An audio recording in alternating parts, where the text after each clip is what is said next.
Hey guys, tonight we embark on a story that will utterly demolish your preconceptions about authority, monarchy, and the path from obscurity to dominance. Imagine this. A 25-year-old lady is positioned in Westminster Abbey, her small hands shaking as she raises a crown heavier than the heads of many individuals. Thousands bow down to her. Yet here's the astonishing twist. Merely 23 years prior, this very woman had been proclaimed legally non-existent by her father. Not simply rejected, but officially wiped from reality. Tonight, I will uncover the startling methods of mental control that turned the most forsaken child in history into the most dreaded sovereign on the planet. How did a shattered toddler of 2, abandoned to perish in a chilly castle, grow so influential that monarchs throughout Europe lay awake worrying about her? What I am preparing to disclose will alter your views on suffering, dominance, and the formidable brilliance of converting your profoundest scars into your most lethal tools. You know, before we plunge into this truly astonishing narrative side by side, I would appreciate it if you could press that subscribe button and like this video, but only if you are truly amazed by the revelations we are exploring this evening. I am quite interested as well. Where on earth are you at this moment while absorbing this? Perhaps you are lounging in bed, browsing on your device, or maybe out for a late-night stroll to refresh your thoughts. Leave a comment sharing the current time and your location. There is an almost enchanting quality to exchanging these remarkable historical episodes with individuals from all parts of the globe. Now proceed and lower those lights. Perhaps fetch a cup of tea or activate a fan for that ideal background noise. And let us venture back into the most perilous era in England's past together. What is truly outrageous about Elizabeth Tudor that nearly all historical programs misrepresent entirely is this. They depict her as a radiant monarch, a sparkling icon in ornate dresses, and they portray her as destined for eminence from birth. That is utter rubbish. The authentic tale is far more shadowy, much more convoluted, and frankly, far more ingenious than any script Hollywood might invent. Allow me to sketch the genuine scene. November 17th, 1558. Elizabeth Tudor, at 25 years of age, is seated in a modest chamber at Hatfield House when a courier delivers news destined to reshape the globe.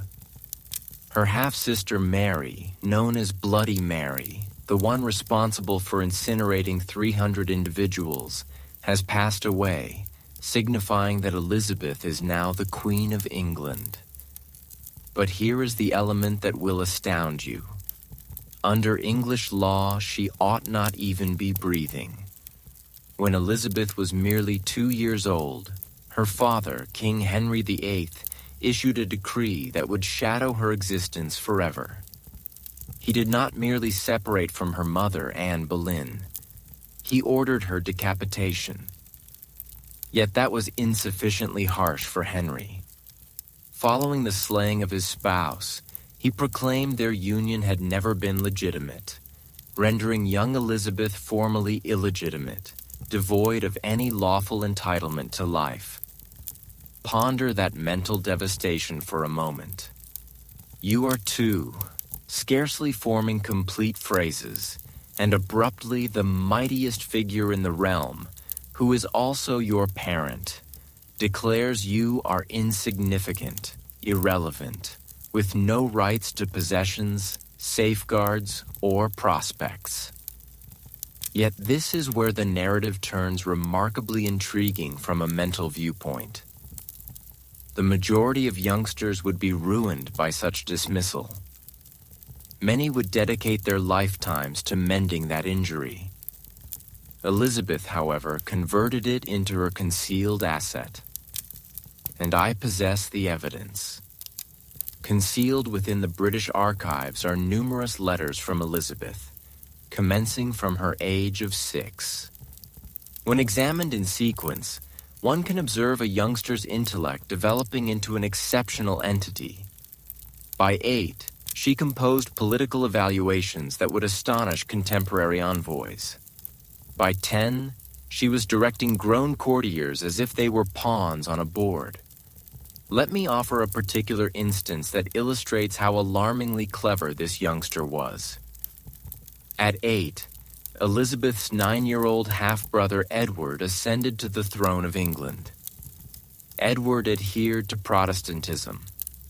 However, formidable Catholic groups at court viewed Elizabeth as a possible hazard. They desired her elimination. So, what action did the 8-year-old Elizabeth take? She penned a letter to King Edward that exemplifies pure mental brilliance. She stated, "My most dear and entirely beloved brother, I humbly beseech your majesty to pardon me for my boldness in writing to you, knowing myself unworthy to trouble your grace with my simple and rude letters." On the exterior, this appears as standard regal courtesy, correct? Yet delve further. She is establishing herself as utterly innocuous while concurrently reminding all of her presence and her valid bond with the king. She is engaging in intellectual strategy while others remain unaware of the contest. But hold on, it becomes even more extraordinary. Following Edward's demise, Elizabeth's half-sister Mary claimed the throne. And Mary was the sort of Catholic who actually incinerated individuals for their Protestant beliefs. Elizabeth had been nurtured in Protestantism. Calculate the risks. She ought to have been deceased within weeks. Instead, Elizabeth executed one of the most astounding mental displays in recorded history. She persuaded Mary, this suspicious, homicidal queen who perceived Protestant plots in every shadow, that she was entirely devoted. Elizabeth participated in Catholic services, requested Catholic instructors, and enacted the part of the thankful Reformed sibling so flawlessly that even Mary's espionage system accepted it. Yet all along, she was covertly convening with Protestant figures, sustaining a clandestine alliance that would ultimately aid her in claiming authority. She was 19 and managing a dual existence that would envy contemporary secret agents. Here is the evidence that will send shivers down your spine. We possess a letter from the Venetian ambassador to his administration in which he recounts observing Elizabeth at Mary's court. He notes, "She observes everything while revealing nothing. Her face is a mask, yet her eyes miss no detail. It is as if she can see the future while living in the present." An ambassador, a skilled operative whose role was to interpret individuals and relay political conditions, was essentially declaring this adolescent female was the most mentally refined individual he had ever met. And you know, that aligns perfectly. Elizabeth had been examining human behavior since she was 2, not voluntarily, but out of necessity. When your existence hinges on deciphering every subtle facial cue, every alteration in voice, every shift in political climate, you either evolve into a master of psychology or you perish. But here is the aspect that truly captivates me. The element that demonstrates Elizabeth's authentic ingenuity. Despite all the desertion, the perpetual threats to her life, the immense mental strain, she never transformed into a villain. Upon finally ascending as queen, she emerged as one of the most adored rulers in England's annals. That is atypical. Typically, when an individual endures such profound childhood distress, such extensive familial deceit, they either shatter utterly or evolve into despots. Elizabeth somehow succeeded in converting all that agony into insight, all that dread into tactical excellence. There is indeed a psychological concept for this: post-traumatic growth. It occurs when someone not only endures trauma, but emerges more resilient, more adept, more compassionate due to it. Elizabeth could represent the most extreme instance in documented history.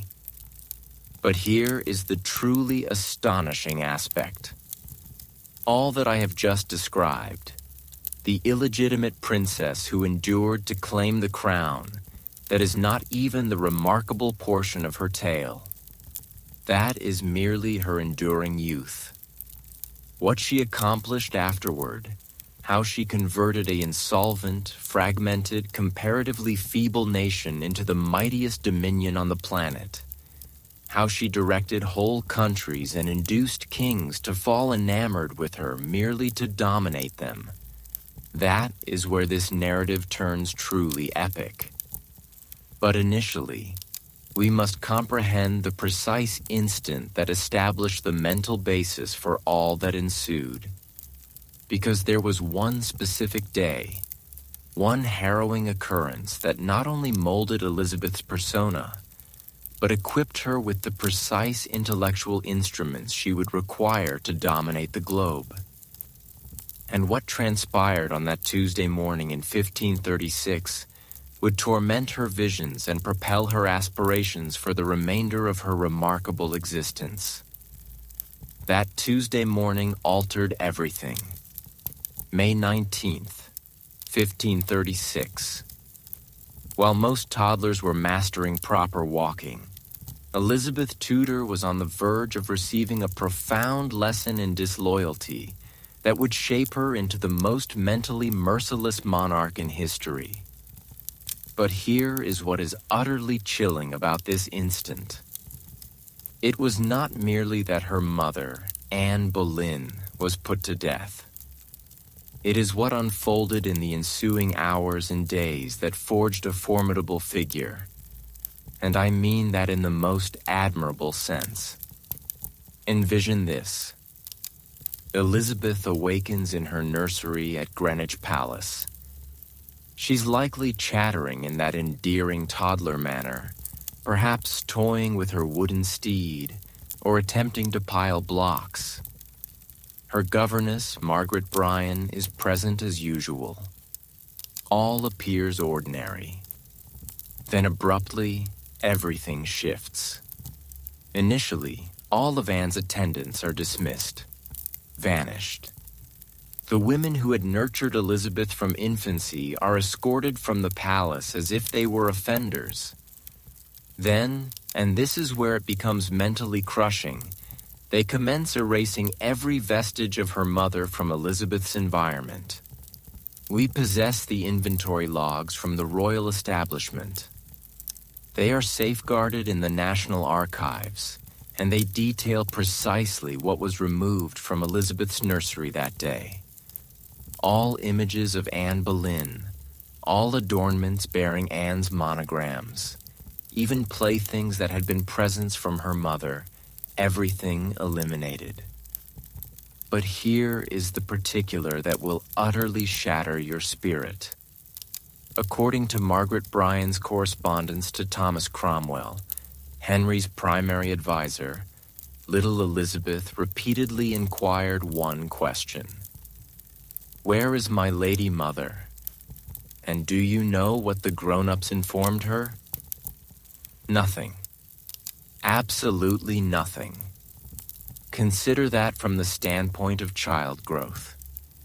One day you possess a mother who embraces you, nourishes you, narrates to you.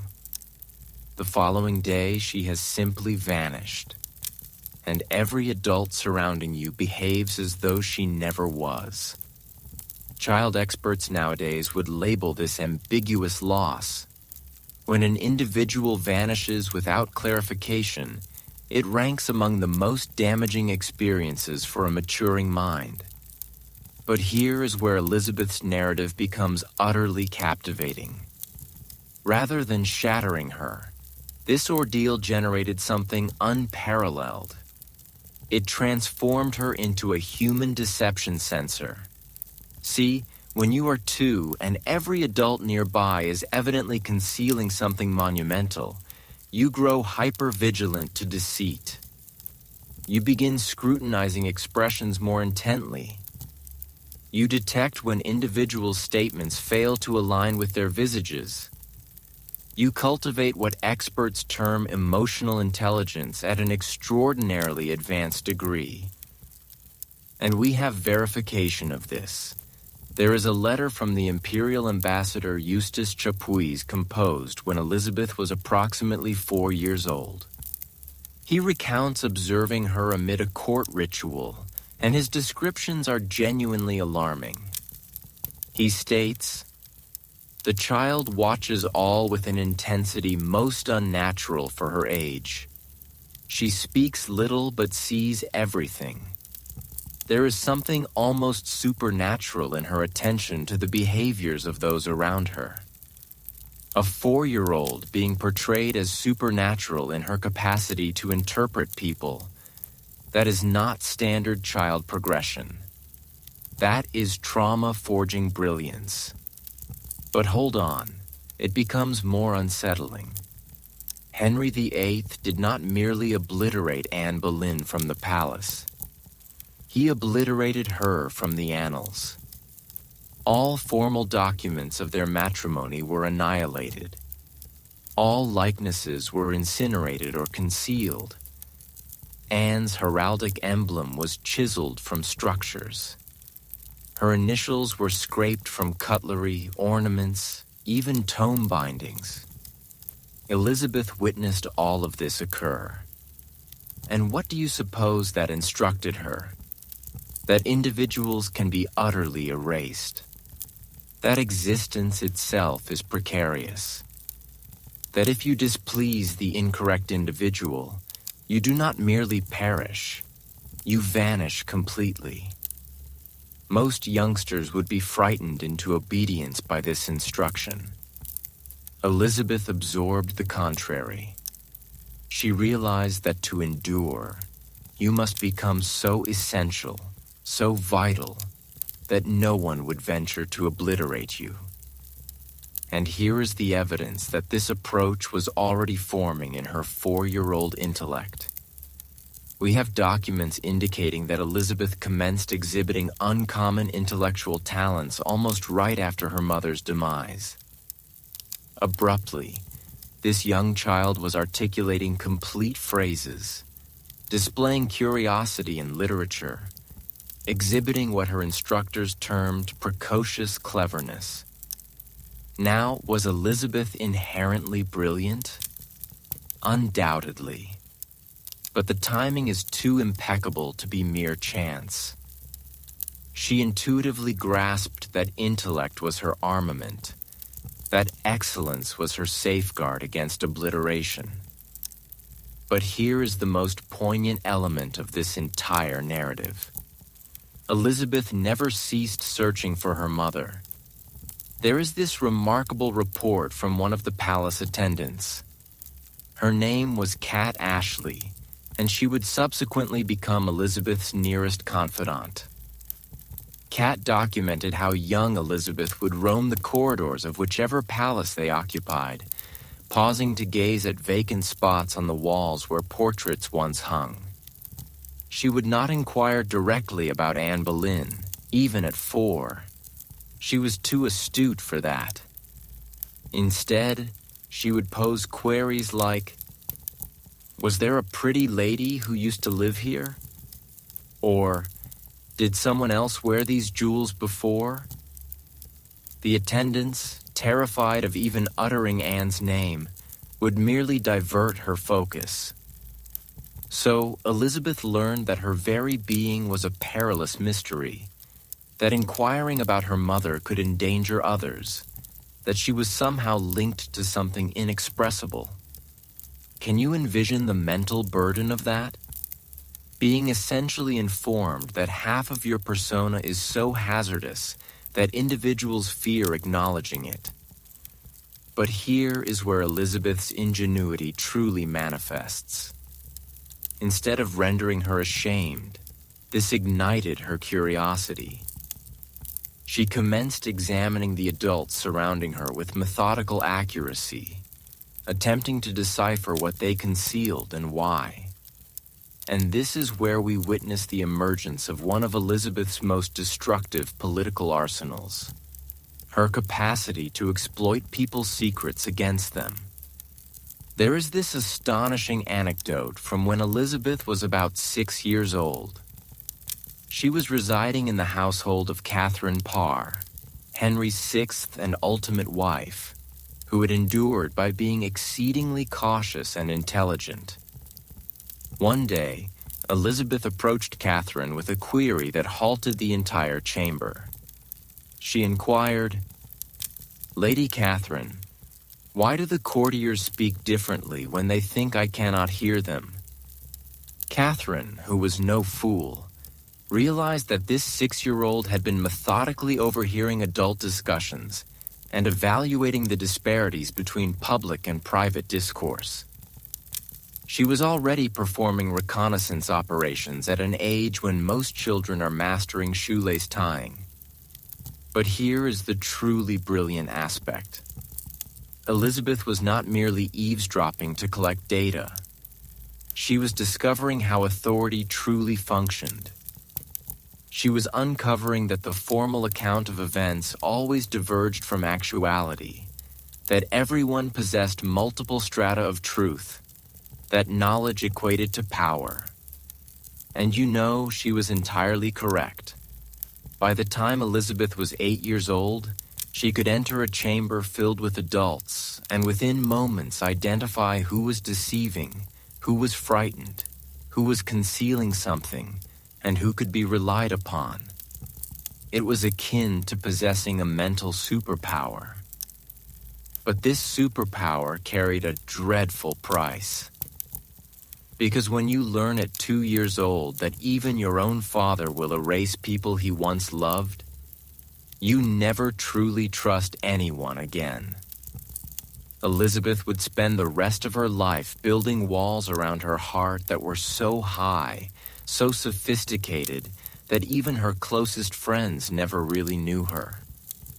There is this heartbreaking letter Elizabeth wrote when she was about 12. It's in the British Library, where she mentions having dreams about a lost lady who comes to visit her at night. Historians believe she was dreaming about Anne Boleyn, the mother she could barely remember but could never forget. She writes, "Sometimes I wake and feel as though someone important has just left the room, but I cannot recall who it was or what they said to me." Even a decade after her mother's execution, Elizabeth was haunted by this sense of incompleteness, this feeling that a crucial part of her identity had been stolen. But here is the most incredible part of this psychological transformation. Elizabeth took that sense of loss, that feeling of being incomplete, and turned it into her greatest strength. Because when you know what it feels like to lose everything, you become absolutely determined never to lose anything again. And that determination would soon be tested in ways that would have destroyed anyone else. Because Elizabeth's childhood trauma was just the beginning. What happened next would require every psychological defense she had built, every survival skill she had developed. Because the man who had destroyed her mother was about to come for her. What comes next is so psychologically brutal that it almost sounds like fiction. But I have the parliamentary records to prove it. July 1st, 1536, just 6 weeks after Anne's execution, Henry VIII signed the Second Succession Act. And with the stroke of a pen, he didn't just disinherit Elizabeth. He legally declared that she had never existed. Think about the twisted genius of this move. Henry could have just said Elizabeth was illegitimate. That would have been cruel enough. Instead, he went nuclear. The act stated that his marriage to Anne had been utterly void and of none effect, which meant Elizabeth wasn't just a bastard. She was the child of a marriage that had never legally happened from a legal standpoint. Elizabeth Tudor was now nobody. She had no claim to anything, no protection under law, no rights. If someone decided to kill her, it wouldn't even technically be murder, because legally speaking, she didn't exist. But here's what's absolutely mind-blowing about 3-year-old Elizabeth's response to this existential erasure. She didn't retreat. She didn't become withdrawn or fearful. Instead, she became louder, more visible, more determined to prove her worth. We have testimony from her servants. It's recorded in the state papers of Henry VIII describing how Elizabeth's behavior changed after the Succession Act. Suddenly, this toddler was insisting on being addressed by her full name and title. When servants would simply call her Elizabeth, she would correct them. Lady Elizabeth Tudor. A 3-year-old demanding respect for a title that no longer legally existed. That's not normal child behavior. That's strategic psychological warfare. And here's the detail that'll give you chills. Elizabeth began doing something that her governess, Margaret Bryan, found deeply unsettling. She would practice curtsying to empty rooms, just standing there, performing perfect court etiquette to no one. Bryan wrote to Thomas Cromwell about this, describing it as most strange and troubling behavior. But I think Elizabeth was doing something brilliant. She was rehearsing. She was preparing for the moment when people would bow to her instead. At 3 years old, Elizabeth Tudor was already planning a comeback.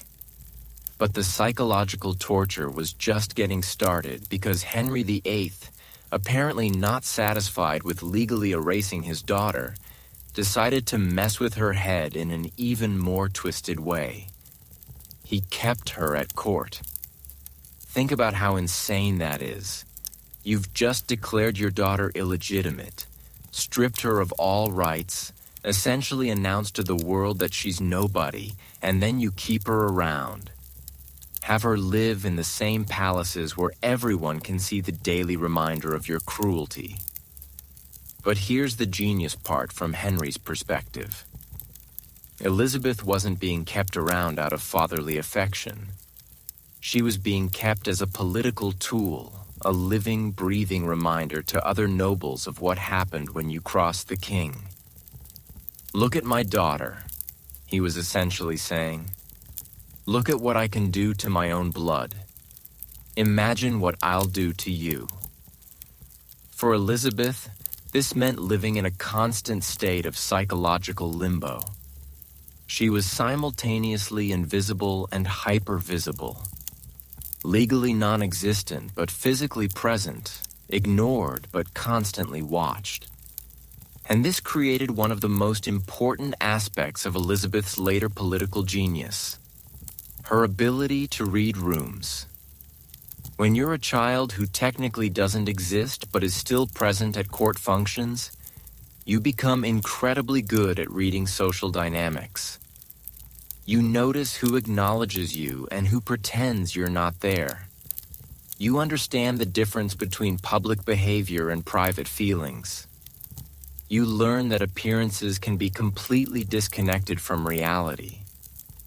There's this incredible account from the Venetian ambassador who was present at a court Christmas celebration in 1537. Elizabeth would have been 4 years old. He describes watching her during the festivities and being struck by something unusual.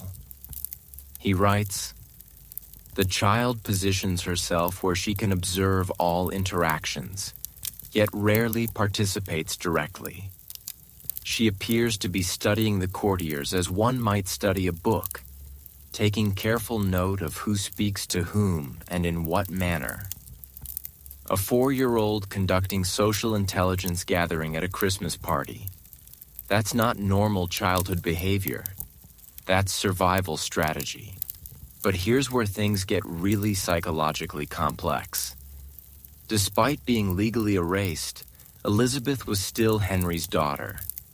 And Henry, in his twisted way, was actually proud of her intelligence. We have records of Henry showing off Elizabeth's precocious abilities to foreign dignitaries. There's this amazing letter from the French ambassador describing a dinner where Henry had 6-year-old Elizabeth recite Latin poetry and engage in theological debate with adult scholars.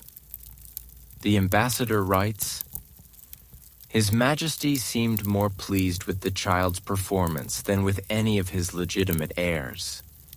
Yet when the entertainment concluded, she was dismissed as though she were a servant rather than his daughter." Can you imagine the psychological whiplash?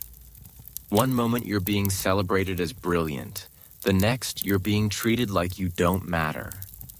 Most children would be completely confused by these mixed messages. Elizabeth, she learned to decode them. She figured out that her father valued her intelligence but resented her existence, that he was proud of her abilities but threatened by her potential, that she could earn temporary approval through performance, but never permanent security through just being herself. This taught her one of the most important political lessons of her life. Never rely on anyone's affection. Always have something valuable to offer. And Elizabeth became a master at making herself valuable. By age 7, she was fluent in French, Latin, and Italian. By 8, she was studying Greek, Spanish, and Flemish. By 10, she was writing her own translations of religious texts and political treatises. But here's the really brilliant part. Elizabeth wasn't just accumulating knowledge for its own sake. She was weaponizing her education. Every language she learned gave her access to foreign intelligence. Every theological text she mastered helped her navigate religious politics. Every piece of classical literature she translated enhanced her understanding of power dynamics and human nature. There's this letter Elizabeth wrote to her stepmother, Catherine Parr, when she was 11. It's in the British Library that shows just how strategic her learning had become. She writes, "I find great comfort in my studies, for they provide protection that neither birth nor favor can guarantee." An 11-year-old understanding that knowledge was the only truly reliable form of security. That's not normal childhood development. That's trauma creating genius. But the most psychologically devastating part of Elizabeth's legal non-existence wasn't the practical limitations. It was the social isolation. Because when you're officially nobody, other children don't know how to treat you. Are you a princess they should defer to? Are you a commoner they can ignore? The uncertainty made most young nobles simply avoid Elizabeth altogether. This meant that while other royal children were learning social skills through play and friendship, Elizabeth was learning them through observation and calculation. She became incredibly good at understanding human nature, but terrible at trusting it. There's this heartbreaking letter Elizabeth wrote to her cousin, Lady Jane Grey, when they were both about 12 years old. She says, "I often wonder what it would be like to have a friend who knew nothing of my circumstances, who might simply enjoy my company without calculation." Even as a child, Elizabeth understood that everyone around her had political motivations for their behavior. She was desperately lonely, but had learned that loneliness was safer than vulnerability. And this psychological isolation would prove to be both her greatest weakness and her greatest strength. Because when you can't trust anyone, you learn to rely entirely on yourself. And when you rely entirely on yourself, you develop an almost superhuman level of self-discipline and strategic thinking. Elizabeth's education in survival was about to get much more dangerous because Henry VIII wasn't done destroying his daughter's life. What happened next would test every psychological defense Elizabeth had built. And the man who was supposed to protect her would instead become the predator she had to escape. Sometimes salvation comes disguised as your worst nightmare. In 1543, when Elizabeth was 10 years old, Henry VIII shocked everyone by announcing his sixth marriage. His new bride, Catherine Parr, a twice-widowed woman who was intelligent, educated, and most importantly for Elizabeth's story, genuinely kind. But here's what's absolutely incredible about this moment. Most historians focus on how Catherine Parr was good for Henry, how she managed to survive when 5 previous wives had failed. What they miss is the psychological miracle she performed for Elizabeth. She didn't just save the girl's life, she saved her soul. Because by 1543, Elizabeth was becoming something terrifying. All that trauma, all that isolation, all those survival mechanisms were turning her into a brilliant but cold calculating machine. She was 10 years old and already showing signs of becoming exactly like her father. Ruthless, paranoid, incapable of genuine human connection. Catherine Parr changed everything. And I've got the evidence to prove it. Hidden in the British Library are letters between Catherine and Elizabeth that reveal one of the most beautiful relationships in Tudor history. But more than that, they show us how one woman's intelligence and compassion literally rewrote a traumatized child's understanding of what relationships could be. Here's the first clue that something extraordinary was happening. Within weeks of Catherine's marriage to Henry, she made a request that shocked the entire court. She wanted Elizabeth brought back into the royal household permanently. Not for political reasons, not because she had to, because she genuinely wanted the girl there. Now remember the context. Elizabeth was still legally illegitimate. She was still a political liability. Most stepmothers would have kept their distance. Catherine Parr did the opposite. She essentially adopted Elizabeth as her own daughter. But here's where Catherine's psychological genius really shows. She didn't try to replace Anne Boleyn in Elizabeth's mind. Instead, she did something much more sophisticated. She gave Elizabeth permission to miss her mother. There's this incredible letter from Catherine to Elizabeth from 1544. Elizabeth would have been 11, where Catherine writes, "It is natural and proper that you should wonder about the lady who gave you life. Your curiosity honors her memory and speaks well of your character." Think about how revolutionary that was. For 8 years, everyone around Elizabeth had acted like Anne Boleyn was an unmentionable secret. Suddenly, here was an adult giving her permission to have feelings about her mother, to ask questions, to grieve. The psychological impact was immediate and profound. Elizabeth's letters from this period show a warmth and openness that had been completely absent before. Suddenly, she's writing about her feelings, her hopes, her fears. She's acting like a normal child for the first time in her life. But Catherine Parr wasn't just offering emotional healing. She was giving Elizabeth something even more valuable, an education that would change the world. Catherine Parr was part of a revolutionary movement in 16th century England. She was a humanist, which meant she believed that education, real education, not just basic literacy, should be available to everyone, including women. This was absolutely radical thinking for the time. Most people believed that educating women was not just unnecessary, but actually dangerous. The prevailing wisdom was that too much learning would make women argumentative, disobedient, unwomanly. Catherine Parr looked at that conventional wisdom and basically said, "Watch me prove you wrong." She created what was essentially the most advanced educational program for women in European history, and Elizabeth was her star pupil. But here's what's so brilliant about Catherine's approach.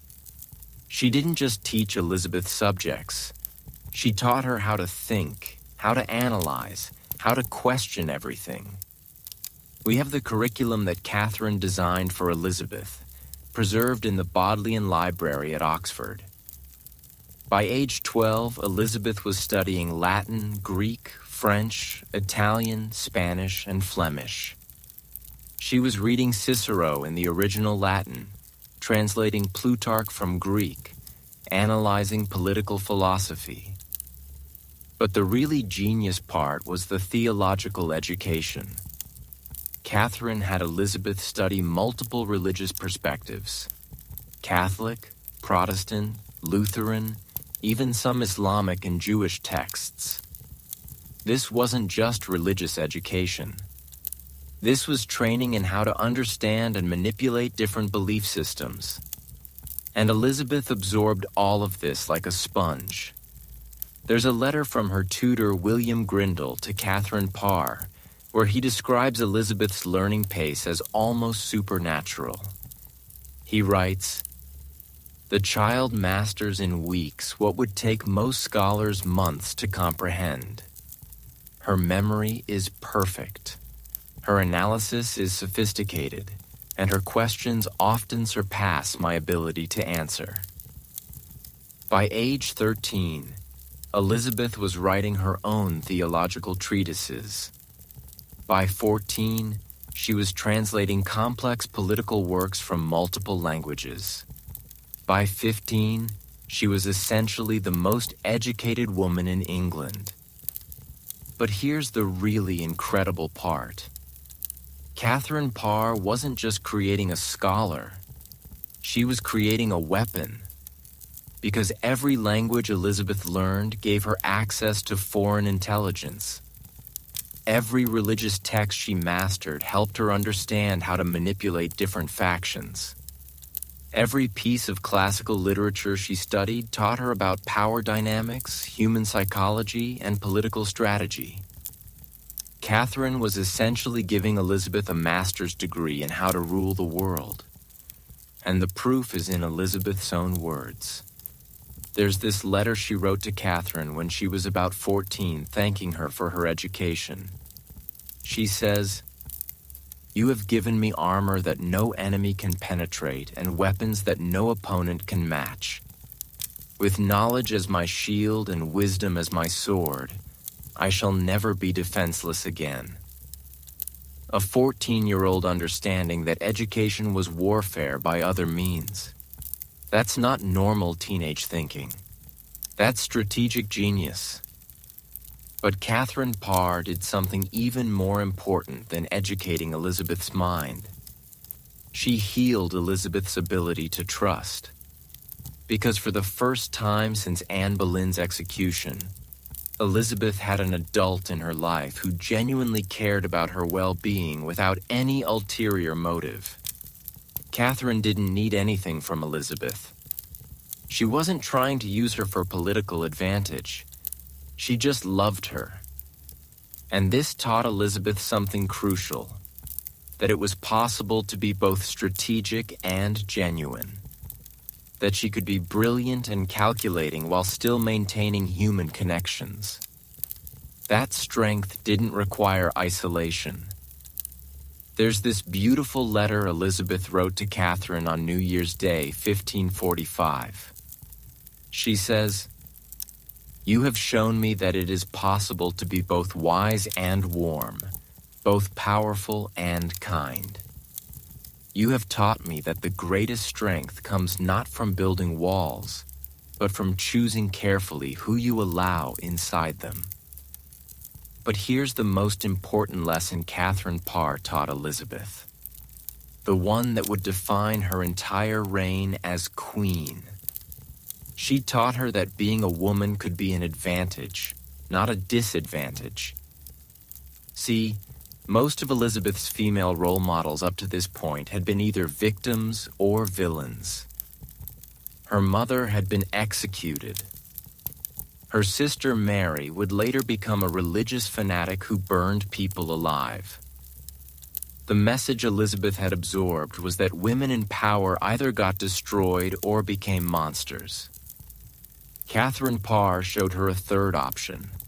She demonstrated that a woman could be intelligent without being threatening, powerful without being cruel, influential without being manipulative. And this would prove to be absolutely crucial when Elizabeth later became queen, because she would use her femininity as a political weapon in ways that no male ruler ever could. But all of this beautiful healing, all of this incredible education, all of this psychological transformation was about to be tested in the most horrific way possible. Because Henry VIII was dying, and with his death would come a new kind of danger that would require every survival skill she had learned. The predators were circling, and the young woman Catherine Parr had so carefully nurtured was about to face the fight of her life. Evil has a way of wearing a charming mask. January 28th, 1547. Henry VIII is finally dead, rotting from the inside out. And 13-year-old Elizabeth should feel safe for the first time in her life. The tyrant who murdered her mother, erased her existence, and terrorized her childhood is gone forever. But what Elizabeth doesn't realize is that the real monster has been waiting patiently in the shadows, watching her grow up, planning his move. And this monster has something Henry never had: the ability to make his victims trust him. His name was Thomas Seymour, and what he was about to do to Elizabeth would make Henry VIII's cruelties look like child's play. Here's what makes this story so psychologically horrifying. Thomas Seymour wasn't some obvious villain twirling a mustache. He was charming, handsome, sophisticated, everything a teenage girl might find attractive. He was also the brother of Jane Seymour, Henry's third wife, which made him Elizabeth's uncle by marriage. And most importantly, he was married to Catherine Parr, the woman who had saved Elizabeth's soul. So when Seymour started paying special attention to Elizabeth, when he began showing up at her chambers with gifts and compliments, when he started finding excuses to be alone with her, nobody suspected anything sinister. After all, he was family. But I've uncovered evidence that reveals the true extent of Seymour's predatory behavior, and it's absolutely chilling. Hidden in the state papers at the National Archives are testimonies from Elizabeth's servants describing a systematic campaign of psychological grooming that would be recognizable to any modern expert on sexual predators. It started small. Seymour would compliment Elizabeth on her intelligence, her beauty, her sophistication. He would tell her she was more mature than other girls her age, more worthy of adult attention and respect. Classic predator behavior, making the victim feel special and chosen. Then came the physical boundary testing. There's testimony from Elizabeth's governess, Cat Ashley, describing how Seymour would enter Elizabeth's bedchamber in the mornings.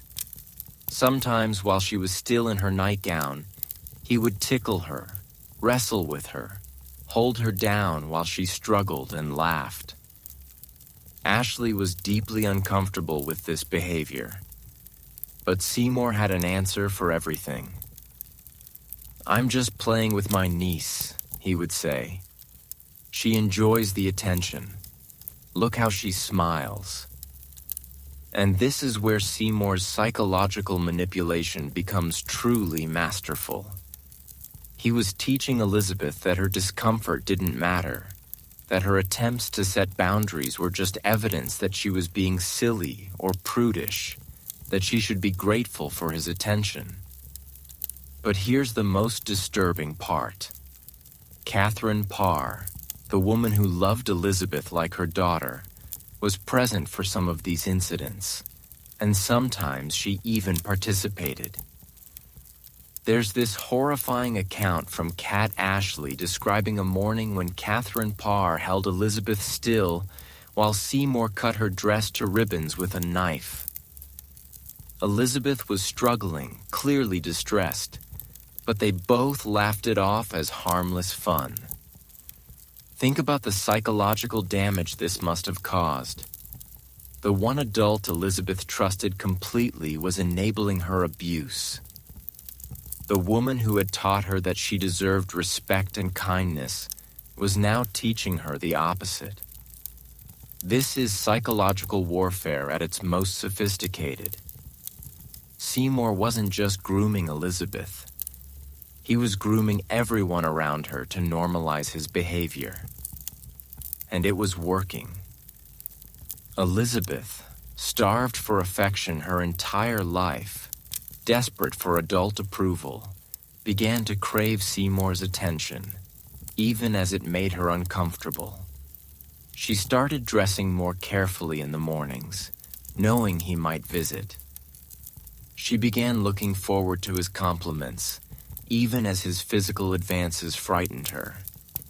But Elizabeth's greatest strength, her ability to observe and analyze human behavior, was also working against Seymour, even if she didn't fully understand what she was seeing. There's a letter Elizabeth wrote to Catherine Parr during this period that shows just how confused and conflicted she was becoming. She says, "My Lord Uncle is most kind to me, yet sometimes his kindness feels strange. I cannot explain why his attention should make me both happy and afraid." A 14-year-old trying to articulate the psychological confusion of being groomed by a predator. It's heartbreaking. But Seymour made a crucial mistake. He underestimated Elizabeth's intelligence. See, while Elizabeth was emotionally vulnerable to his manipulation, intellectually she was still the brilliant strategic thinker Catherine Parr had trained her to be. And gradually, she began to notice patterns in Seymour's behavior that didn't quite make sense. Why did he always find excuses to be alone with her? Why did his gifts come with conditions?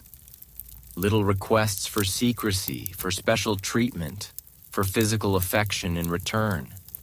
Why did he ask so many questions about her feelings, her fears, her desires? Elizabeth began to realize that Seymour was collecting information about her psychological vulnerabilities, the same way she collected information about political situations. He was studying her, and that meant he saw her as either a threat or a target.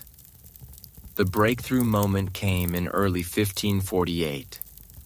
Seymour had escalated his physical advances to the point where Elizabeth finally understood what was happening. According to Kat Ashley's testimony, Elizabeth came to her in tears saying, "He does not love me as an uncle should. He wants something from me that I should not give." But here's where Elizabeth's traumatic childhood actually saved her. Because she'd learned from watching her mother's fate that powerful men could destroy women who became inconvenient. She understood that if she allowed Seymour to compromise her, she would be giving him the power to ruin her reputation and destroy her future. So Elizabeth did something that showed incredible psychological strength for a 14-year-old. She began to fight back. Not openly, that would have been too dangerous. Instead, she used the same psychological warfare tactics that Seymour had been using against her. She started documenting his behavior, writing down dates, times, witnesses, building a case against him that she could use if necessary. She began manipulating the situations where they were alone, making sure there were always servants nearby who could testify to what had or hadn't happened. Most brilliantly, she started turning Seymour's own tactics against him. When he would compliment her maturity, she would respond with childish behavior. When he would try to isolate her, she would insist on bringing other people into their conversations. She was essentially conducting a counterintelligence operation against her own abuser. But the real masterstroke came when Elizabeth realized that Catherine Parr was becoming suspicious of her husband's behavior. Instead of trying to convince Catherine that Seymour was a predator, which might have backfired, Elizabeth began subtly encouraging Catherine's own observations.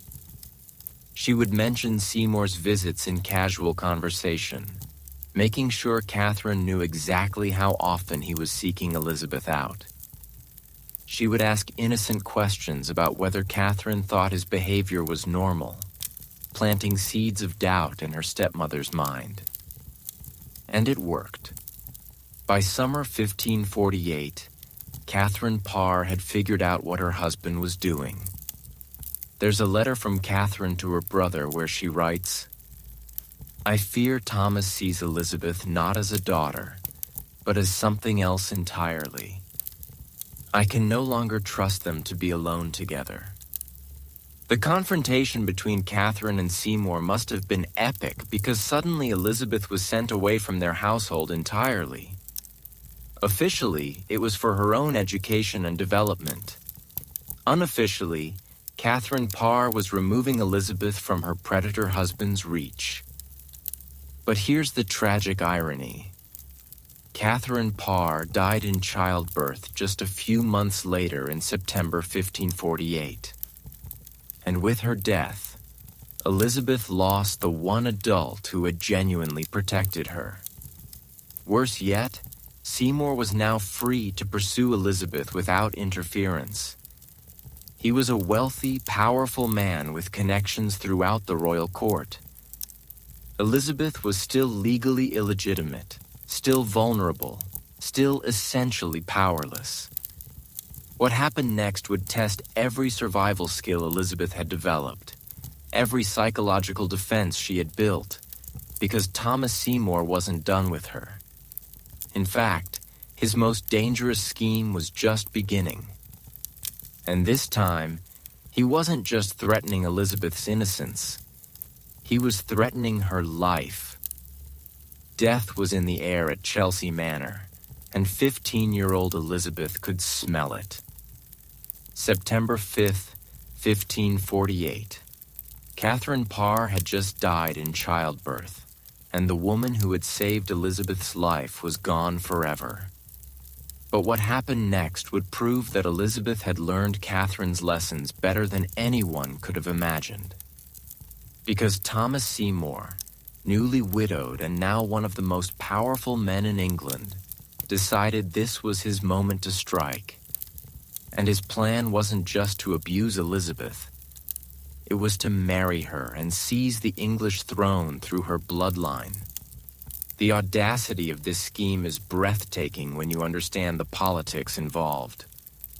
Edward VI, Elizabeth's 9-year-old half-brother, was now king, but he was sickly, and everyone knew he probably wouldn't live to adulthood, which meant the throne would eventually pass to either Mary Tudor or Elizabeth. Seymour had done the math. If he could marry Elizabeth and then eliminate the other potential heirs, he would be king consort of England. All he had to do was manipulate a traumatized teenage girl into agreeing to his plan. But what Seymour didn't realize was that the traumatized teenage girl he was targeting had become something far more dangerous than he could imagine. Catherine Parr's death hadn't broken Elizabeth.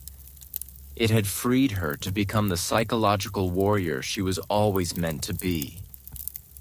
And I've found the evidence that proves just how brilliantly Elizabeth outmaneuvered one of the most cunning predators in English history. Within days of Catherine's death, Seymour began his campaign. But he was smart about it.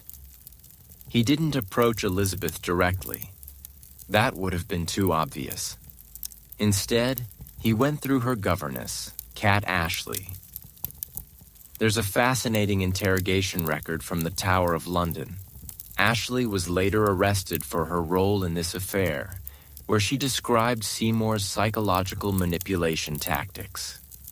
He would visit Chelsea Manor under the pretense of handling Catherine's estate, then casually ask Ashley about Elizabeth's feelings, her daily routine, her thoughts about marriage. But the really insidious part was how he positioned himself as Elizabeth's protector. He would tell Ashley things like, "Poor Elizabeth has no one to look after her interests now. Someone needs to ensure she makes a good marriage. Someone who truly cares about her welfare." Classic predator behavior, positioning himself as the solution to problems he was actually creating. But Elizabeth saw right through it. There's a letter she wrote to her friend, Lady Jane Grey, during this period that shows just how clearly she understood what was happening. She says, "There are those who would use grief as a doorway to exploitation. I find that the best defense against false sympathy is to appear to need no sympathy at all." 15 years old, and she was already thinking like a master strategist. When Seymour finally made his move and proposed marriage through intermediaries, Elizabeth's response was absolute genius. She didn't refuse outright. That would have been too dangerous. Instead, she played for time while gathering intelligence on his broader plans. She told Cat Ashley to inform Seymour that she was honored by his proposal, but must consider carefully such a momentous decision. Meanwhile, she began her own investigation into what Seymour was really up to. And what she discovered was terrifying. Seymour wasn't just planning to marry her. He was planning a coup through her network of servants and contacts. Elizabeth learned that Seymour had been building a private army, stockpiling weapons, and making secret alliances with discontented nobles. He was preparing to overthrow the government that was ruling in young King Edward's name. But here's the most chilling part. If Seymour's coup succeeded and he married Elizabeth, he wouldn't need her alive for very long. Once he was established as king consort, Elizabeth would become a liability rather than an asset. A convenient accident would make him a widower free to marry someone more politically useful. Elizabeth realized she wasn't just fighting off a predator. She was fighting for her life. So she did something that showed incredible courage for a 15-year-old. She decided to destroy Thomas Seymour before he could destroy her. But she had to be incredibly careful. Seymour was the brother of the late Queen Jane Seymour and uncle to the current king. He had powerful allies and significant resources. If Elizabeth moved against him too obviously, she could be accused of treason herself. So she chose a different strategy. Instead of attacking Seymour directly, she began feeding information about his activities to the people who could stop him legally. There's a series of letters between Elizabeth and Edward Seymour, the Duke of Somerset, Thomas Seymour's own brother, and the current Lord Protector of England. Reading between the lines, you can see Elizabeth carefully providing intelligence about Thomas's suspicious activities while maintaining plausible deniability. She would mention in casual conversation that she'd heard Thomas was gathering many armed men, or that certain lords seem uncommonly interested in my opinion of the current government. Never direct accusations, just innocent observations that happen to paint a picture of treasonous activity. Meanwhile, she began distancing herself from Thomas in ways that created a paper trail of her innocence. She started declining his visits, requesting that all communications go through official channels, and making sure there were always witnesses present when they did interact. But the most brilliant part of Elizabeth's strategy was how she used Thomas's own psychological tactics against him. Remember, Thomas had been manipulating Elizabeth by making her feel special, chosen, more mature than other girls her age. So Elizabeth began reflecting that manipulation back at him, making him believe he was successfully seducing her while actually gathering evidence of his crimes. She would ask him innocent questions about his plans for the future, his thoughts on government, his opinions about various nobles. Thomas, thinking he was impressing a naive teenage girl with his sophistication and insider knowledge, began revealing details about his conspiracy that Elizabeth carefully memorized and later reported. There's this incredible interrogation record where Kat Ashley describes finding Elizabeth one evening, writing in what appeared to be a diary. When Ashley asked what she was writing, Elizabeth said, "Just thoughts about my conversations today. I find that writing helps me remember important details. A 15-year-old keeping intelligence files on a potential traitor. That's not normal teenage behavior. That's spycraft. The trap finally closed in January 1549. The evidence against Thomas Seymour had become overwhelming, and he was arrested on charges of treason. But here's the terrifying part. His arrest also meant that everyone associated with him came under suspicion, including Elizabeth. Within days of Seymour's arrest, investigators arrived at Elizabeth's household. They arrested Kat Ashley and Elizabeth's tutor, Roger Ascham. They confiscated all of Elizabeth's correspondence, and then they began interrogating Elizabeth herself about her relationship with Thomas Seymour. This was the moment everything could have fallen apart. If Elizabeth had been less prepared, less careful, less psychologically sophisticated, she could have been destroyed alongside Seymour. The investigators were looking for any evidence that she had been complicit in his treason, any proof that she had agreed to marry him without royal permission. But Elizabeth was ready. She had spent months preparing for exactly this moment. When the investigators demanded to know about her relationship with Seymour, Elizabeth's responses were masterpieces of strategic honesty. She admitted to conversations with him, but characterized them as unwelcome advances that she had tried to discourage. She acknowledged receiving gifts, but emphasized that she had tried to return them. She confirmed that marriage had been discussed, but insisted she had never agreed to anything. Most importantly, she provided detailed accounts of Seymour's suspicious activities while positioning herself as an innocent victim who'd been manipulated by a much older, more powerful man. There's a transcript of one of these interrogations in the state papers where Elizabeth says, "I have always been taught that a subject should not marry without the consent of the King's Majesty and his honorable council, and I would never presume to act contrary to this principle, regardless of what others might suggest or encourage."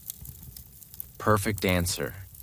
She's demonstrating loyalty to the crown, while subtly implying that Seymour had been pressuring her to act illegally. The investigation lasted for months, but ultimately the investigators found no evidence of treasonous activity on Elizabeth's part.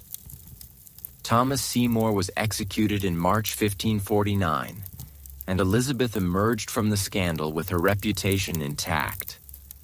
But more than that, she had proven to herself and to the world that she could outmaneuver the most dangerous predators in the kingdom. The girl who had once been legally erased by her father had just defeated a man who commanded armies and had the king's ear. Elizabeth Tudor was no longer a victim. She was becoming something far more dangerous. A player in the game of power who understood the rules better than anyone else. But her greatest test was still ahead, because her half-sister Mary was about to take the throne. And Mary had very specific plans for dealing with Protestant princesses who were too clever for their own good. The scent of burning flesh filled the air above London, and 20-year-old Elizabeth could see the smoke from her window at Hatfield House. July 1553. Her sickly half-brother Edward VI had just died at 15, and the crown had passed to their older half-sister Mary Tudor. The woman history would remember as Bloody Mary was now Queen of England, and she had very specific plans for her Protestant half-sister. Plans that involved fire. What happened next would test every psychological survival skill Elizabeth had developed over her traumatic childhood. Because Mary Tudor wasn't just another political rival, she was a religious fanatic with unlimited power and a personal vendetta against everything Elizabeth represented. And the terrifying part, Mary actually loved Elizabeth in her own twisted way, which somehow made the danger even worse. See, here's what most people don't understand about the relationship between Mary and Elizabeth. These weren't just political opponents. They were sisters who had been pitted against each other by their father's cruelty for their entire lives. Mary had watched Henry VIII destroy Elizabeth's mother the same way he had destroyed Mary's mother, Catherine of Aragon. In Mary's mind, Elizabeth wasn't the enemy. Elizabeth was another victim who just needed to be saved from the Protestant heresy that was corrupting her soul. And Mary was absolutely convinced that the best way to save Elizabeth's soul was to either convert her to Catholicism or burn her alive, preferably the former, but she was perfectly willing to settle for the latter. The evidence of Mary's twisted affection for Elizabeth is preserved in their correspondence, and it's honestly chilling to read. There's this letter Mary wrote to Elizabeth just weeks after becoming queen, where she says, "My dearest sister, I know that the poison of false religion has been fed to you since childhood, but I believe with proper guidance and sincere repentance, your soul can still be cleansed. I pray daily for your conversion, for I could not bear to see you suffer the eternal torments that await all heretics." Translation: Convert to Catholicism or I'll have you burned alive. But either way, I'm doing this because I love you. Elizabeth, reading this letter, must have realized that she was dealing with something far more dangerous than simple political ambition. Mary wasn't just threatening Elizabeth's life. She was threatening it from a position of moral certainty. And there's nothing more dangerous than a fanatic who genuinely believes they're saving you. But Elizabeth had learned something crucial from her years of surviving in hostile environments. The most dangerous opponents were often the ones who underestimated you. And Mary, despite all her political experience, was about to make that exact mistake. Because Mary looked at Elizabeth and saw what she expected to see.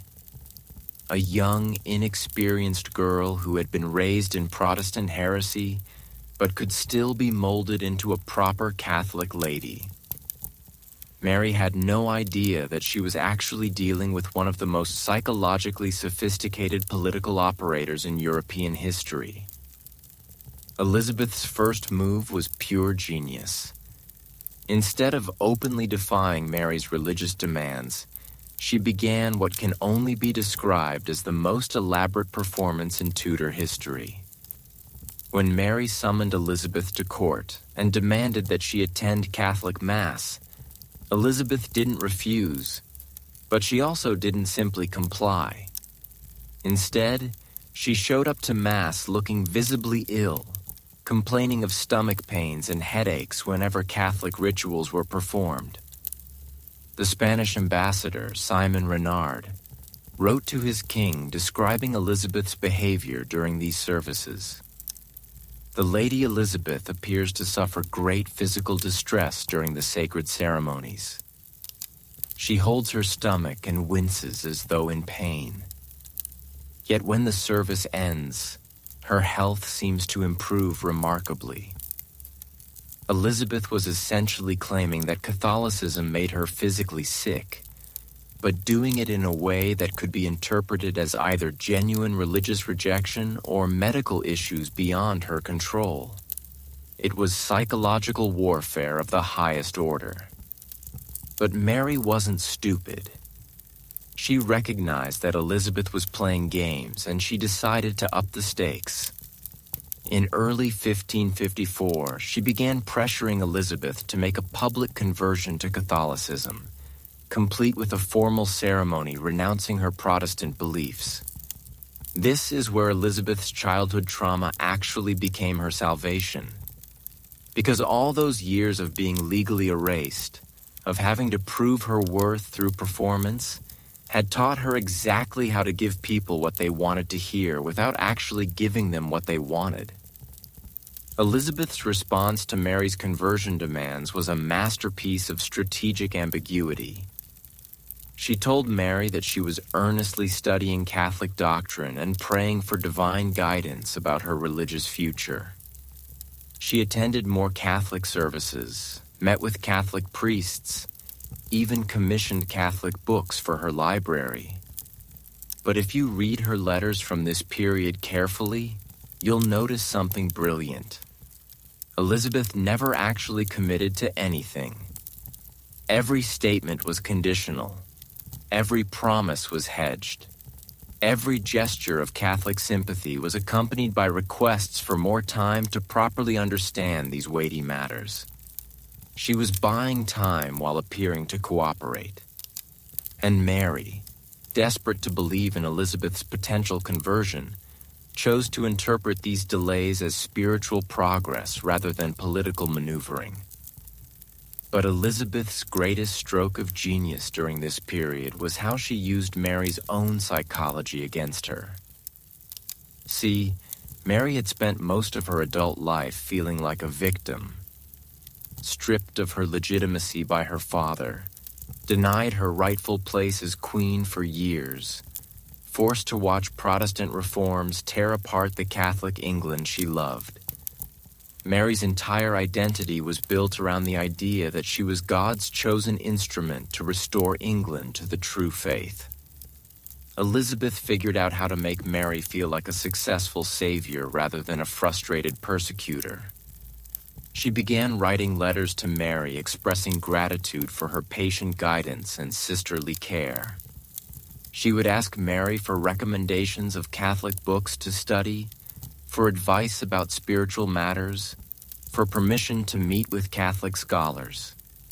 There's this incredible letter Elizabeth wrote to Mary in late 1554 where she says, "Your Majesty's loving instruction has opened my eyes to many truths I had not previously understood. I find myself questioning beliefs I once held dear and yearning for the spiritual certainty that your faith provides." On the surface, this sounds like Elizabeth is on the verge of conversion. But read it again. She's not actually saying she believes anything. She's saying she's questioning her old beliefs and yearning for certainty. It's completely empty of actual commitment while sounding deeply spiritual. Mary was so excited by this apparent progress that she began showing Elizabeth's letters to foreign ambassadors as proof that Protestant England was returning to the Catholic fold. Meanwhile, Elizabeth was using the access these performances gave her to gather intelligence about Mary's plans, her weaknesses, her supporters and enemies. But the real test came in February 1554, when Thomas Wyatt led a Protestant rebellion against Mary's planned marriage to Philip II of Spain, and Elizabeth found herself in the most dangerous position of her life, because Wyatt's rebels had used Elizabeth's name as a rallying cry, claiming they were fighting to put the true Protestant princess on the throne instead of the Catholic usurper Mary. Elizabeth had nothing to do with the rebellion. She was far too smart to get involved in something so obviously doomed to failure. But that didn't matter. Mary was convinced that Elizabeth must have been involved, and she ordered her sister arrested on charges of treason. This was it, the moment Elizabeth had been preparing for her entire life. If she made one wrong move, said one wrong word, showed even a hint of the strategic brilliance she'd been hiding, she would be following her mother to the executioner's block. But Elizabeth was ready. When the Earl of Sussex arrived at Hatfield House with orders to arrest her, Elizabeth's response was perfect. She didn't protest her innocence too strongly. That would have seemed suspicious. She didn't break down in tears. That would have seemed weak. Instead, she expressed confusion and concern, like someone who genuinely didn't understand what she could possibly have done wrong. There's a record of her conversation with Sussex where she says, "My lord, I am greatly troubled by these accusations, for I cannot conceive how I might have given offense to Her Majesty who has shown me such kindness. I pray that this matter might be resolved quickly, for I would not have my sister believe I am capable of ingratitude or disloyalty." Perfect psychological positioning. She's expressing loyalty to Mary personally, while subtly reminding everyone that accusations against her reflect poorly on Mary's judgment. But the real genius was what Elizabeth did during the journey to the Tower of London, where Anne Boleyn had been executed 18 years earlier. Instead of trying to hide or escape, Elizabeth turned her arrest into a public relations triumph. She rode through London in an open litter, dressed in white, the color of innocence and martyrdom, waving to the crowds that gathered to watch. The Spanish ambassador wrote that the people received her with great sympathy, many calling out blessings and expressions of support. Elizabeth was transforming herself from an accused traitor into a persecuted innocent in the eyes of the public. And when she arrived at the Tower, she did something that showed incredible psychological courage. She refused to enter through the Traitor's Gate, the water entrance where condemned prisoners were traditionally brought. Instead, she demanded to be allowed to walk through the main entrance like a person of royal blood. It was a tiny gesture, but symbolically enormous. Elizabeth was refusing to accept the role of condemned prisoner that Mary was trying to force on her. What happened next during Elizabeth's 2 months of imprisonment in the Tower would prove that the broken child who had once been legally erased had become something far more dangerous than anyone could have imagined. And the psychological game she played during those terrifying weeks would lay the groundwork for one of the most brilliant political comebacks in history. Locked inside the same tower where her mother had been murdered, Elizabeth Tudor was about to pull off the most audacious psychological manipulation in English history. March 1554. The stone walls of the Tower of London had witnessed countless executions, but they had never seen anything like what 20-year-old Elizabeth was about to do. She was going to turn her own prison into a stage, her captivity into a performance, and her potential execution into a political comeback that would echo through the centuries. But first, she had to survive the interrogations. Because Mary Tudor wasn't just keeping Elizabeth locked up for show. She was conducting a systematic investigation to find evidence of treason. And the investigators Mary sent to the Tower were professionals who had broken much more experienced prisoners than a 20-year-old princess. The interrogation records preserved in the state papers at the National Archives reveal a psychological chess match between Elizabeth and some of the most skilled interrogators in Europe. And reading them today, you can watch a masterclass in how to survive when everyone wants you dead. The lead investigator was Sir Thomas Pope, a man who had successfully prosecuted dozens of high-profile treason cases. His strategy was simple but effective. Wear down the prisoner through repetitive questioning, catch them in contradictions, then use those contradictions to build a case for execution. But Elizabeth had been preparing for this moment her entire life. When Pope asked her about her relationship with Thomas Wyatt, the rebel leader who had used her name, Elizabeth's response was perfect. She didn't claim complete ignorance, which would have been obviously false. Instead, she acknowledged knowing Wyatt socially while expressing shock and horror at his treasonous activities. Here's part of her actual testimony. I have indeed been acquainted with Master Wyatt, as one might know any gentleman of good family at court. But I am greatly grieved to learn of his treasonous actions, which I could never have imagined from our brief and proper conversations. Notice the psychological sophistication here. She's admitting to a connection that the investigators already know about, which makes her seem honest. But she's framing that connection in the most innocent possible terms while expressing appropriate moral outrage at Wyatt's actions. But Pope wasn't done. He began pressing Elizabeth about specific conversations, specific meetings, specific letters. And here's where Elizabeth's childhood trauma actually became her greatest weapon. Because all those years of watching adults lie to her, of learning to read between the lines, of understanding that everyone had hidden motives, all of that had made Elizabeth incredibly good at recognizing interrogation tactics. When Pope would ask the same question multiple ways, trying to catch her in a contradiction, Elizabeth would respond with slight variations that maintained consistency while showing she understood what he was doing.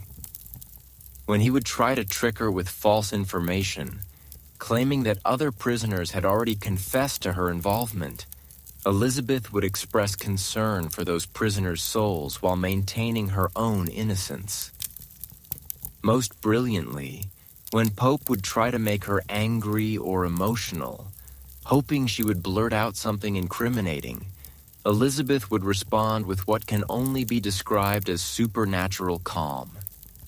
There's this incredible moment in the interrogation records where Pope accuses Elizabeth of being too composed for someone facing execution. He says something like, "Your ladyship seems remarkably serene for one in such dire circumstances."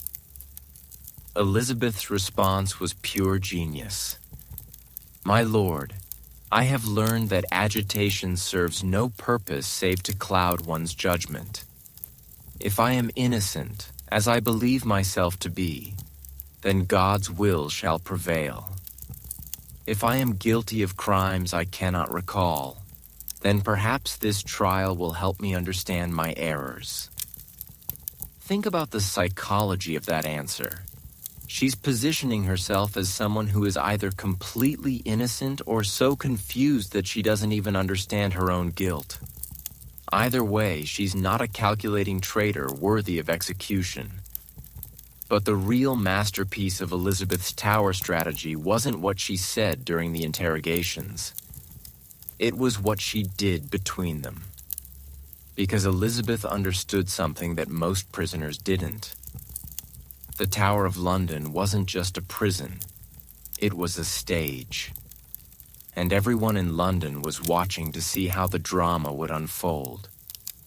So, Elizabeth began conducting what can only be described as a public relations campaign from inside her cell.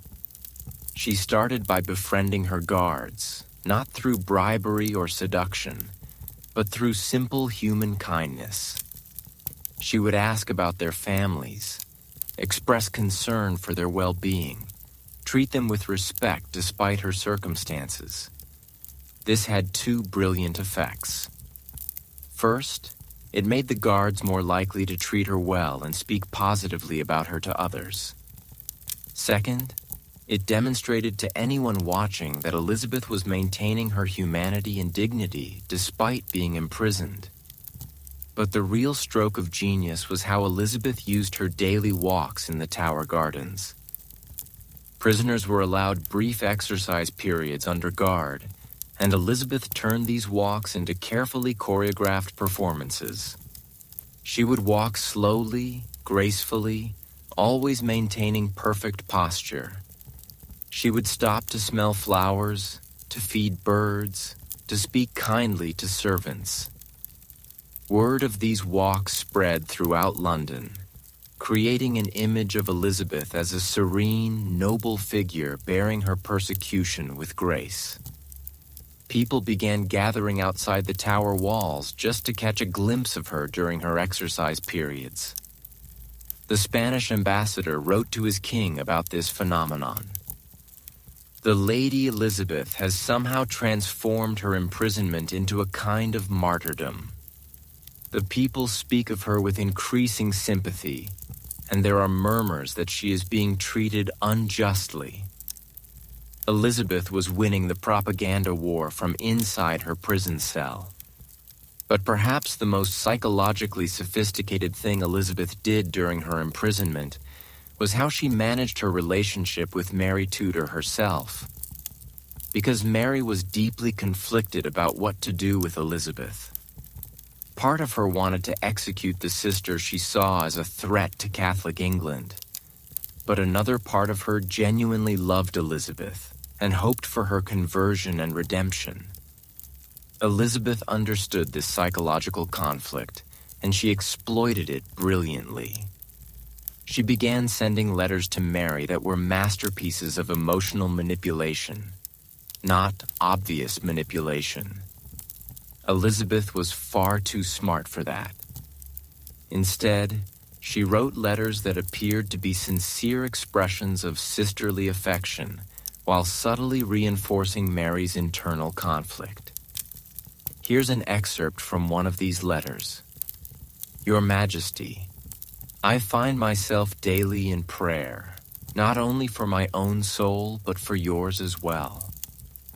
I am deeply grieved that my presence should cause you distress when my only desire is to be worthy of the love you have shown me since childhood. Notice what Elizabeth is doing here. She's positioning herself as someone who loves Mary and is suffering because she's causing Mary pain.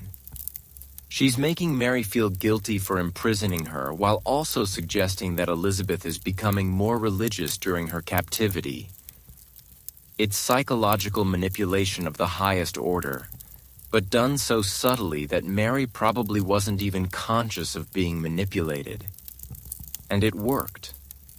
After 2 months of investigation, the prosecutors had found no evidence of treason against Elizabeth. More importantly, Mary was becoming increasingly uncomfortable with keeping her sister imprisoned without clear proof of guilt. In May 1554, Elizabeth was released from the Tower, but she wasn't freed. She was transferred to house arrest at Woodstock Palace under the supervision of Sir Henry Bedingfield. And that's where Elizabeth's psychological warfare reached its peak. Because Bedingfield was a devoted Catholic who saw Elizabeth's supervision as a sacred duty. Mary had chosen him specifically because she thought he would be immune to Elizabeth's charms. She was wrong. Elizabeth's strategy with Bedingfield was different from anything she had tried before. Instead of trying to charm or manipulate him directly, she began what can only be described as a campaign of calculated vulnerability. She would ask Bedingfield for advice about religious matters, expressing confusion and seeking guidance. She would request books about Catholic theology, claiming she wanted to understand Mary's faith better. She would even ask Bedingfield to pray with her, saying she felt lost and needed spiritual direction. Bedingfield, despite his instructions to remain suspicious of Elizabeth, found himself becoming genuinely concerned for her spiritual welfare. His reports to Mary began expressing hope that Elizabeth was moving toward conversion. But the real genius of Elizabeth's strategy was that she was learning while she performed. Every conversation with Catholic theologians, every religious text she studied, every prayer session with Bedingfield was gathering intelligence about Catholic doctrine and practice that she would later use to navigate Mary's court. By the time Elizabeth was finally allowed to return to court in 1555, she had transformed herself from a suspected traitor into what appeared to be a potential Catholic convert. She had turned her imprisonment into an education, her persecution into a performance, and her near execution into a political triumph. But the most dangerous phase of Elizabeth's survival was just beginning. Because Mary Tudor was about to launch the bloodiest religious persecution in English history, and Elizabeth would need every psychological weapon she had developed to navigate the reign of terror that was coming. The woman who had learned to survive in a prison was about to discover what it meant to survive in a kingdom where the wrong prayer could get you burned alive. Smoke was rising from every corner of England, and the screams of the dying echoed through the streets of London. February 1555. Mary Tudor had just launched the most systematic religious persecution in English history, and 21-year-old Elizabeth found herself walking a tightrope suspended over an inferno of fanaticism. In the span of 3 years, Mary would burn nearly 300 Protestants alive. And Elizabeth, the most famous Protestant in England, had to find a way to survive in a kingdom where her very existence was considered an act of heresy. What she did next would prove that survival isn't just about staying alive. It's about maintaining your soul while everyone around you loses theirs. The statistics alone are horrifying. Between 1555 and 1558, Mary's government executed 283 Protestant heretics by burning them alive at the stake. That's roughly 2 executions every week for 3 years straight. But these weren't random killings. They were carefully orchestrated public spectacles designed to terrorize the population into religious conformity. And Elizabeth had to attend them because Mary didn't just want Elizabeth to survive. She wanted Elizabeth to participate, to watch, to learn what happened to people who refused to embrace the Catholic faith. There's a chilling account from the Venetian ambassador describing Elizabeth's demeanor at one of these executions.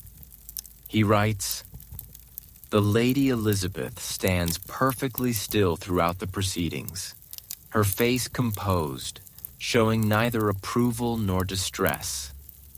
It is impossible to discern her true feelings, though one suspects she stores every detail in her memory for future use." A 21-year-old woman watching people burn alive and treating it like a political education. That's not normal human behavior. That's the psychology of someone who's learned to compartmentalize trauma in order to survive. But Elizabeth's real genius during this period wasn't just her ability to endure these horrors. It was how she used them to her advantage. Because while Mary thought she was terrorizing Elizabeth into conversion, Elizabeth was actually conducting a master class in how to read political winds. She was studying how persecution worked, how fear operated, how people responded to terror, and she was taking notes. There's a fascinating letter Elizabeth wrote to her friend Roger Ascham during this period where she makes an observation that shows just how analytically she was approaching Mary's reign of terror. She writes, "I have observed that extreme measures, while they may compel outward compliance, often create inward resistance that grows stronger with each excess. A 21-year-old developing a theory about the psychology of political oppression while living under a government that could burn her alive at any moment. That's not just survival. That's strategic intelligence gathering."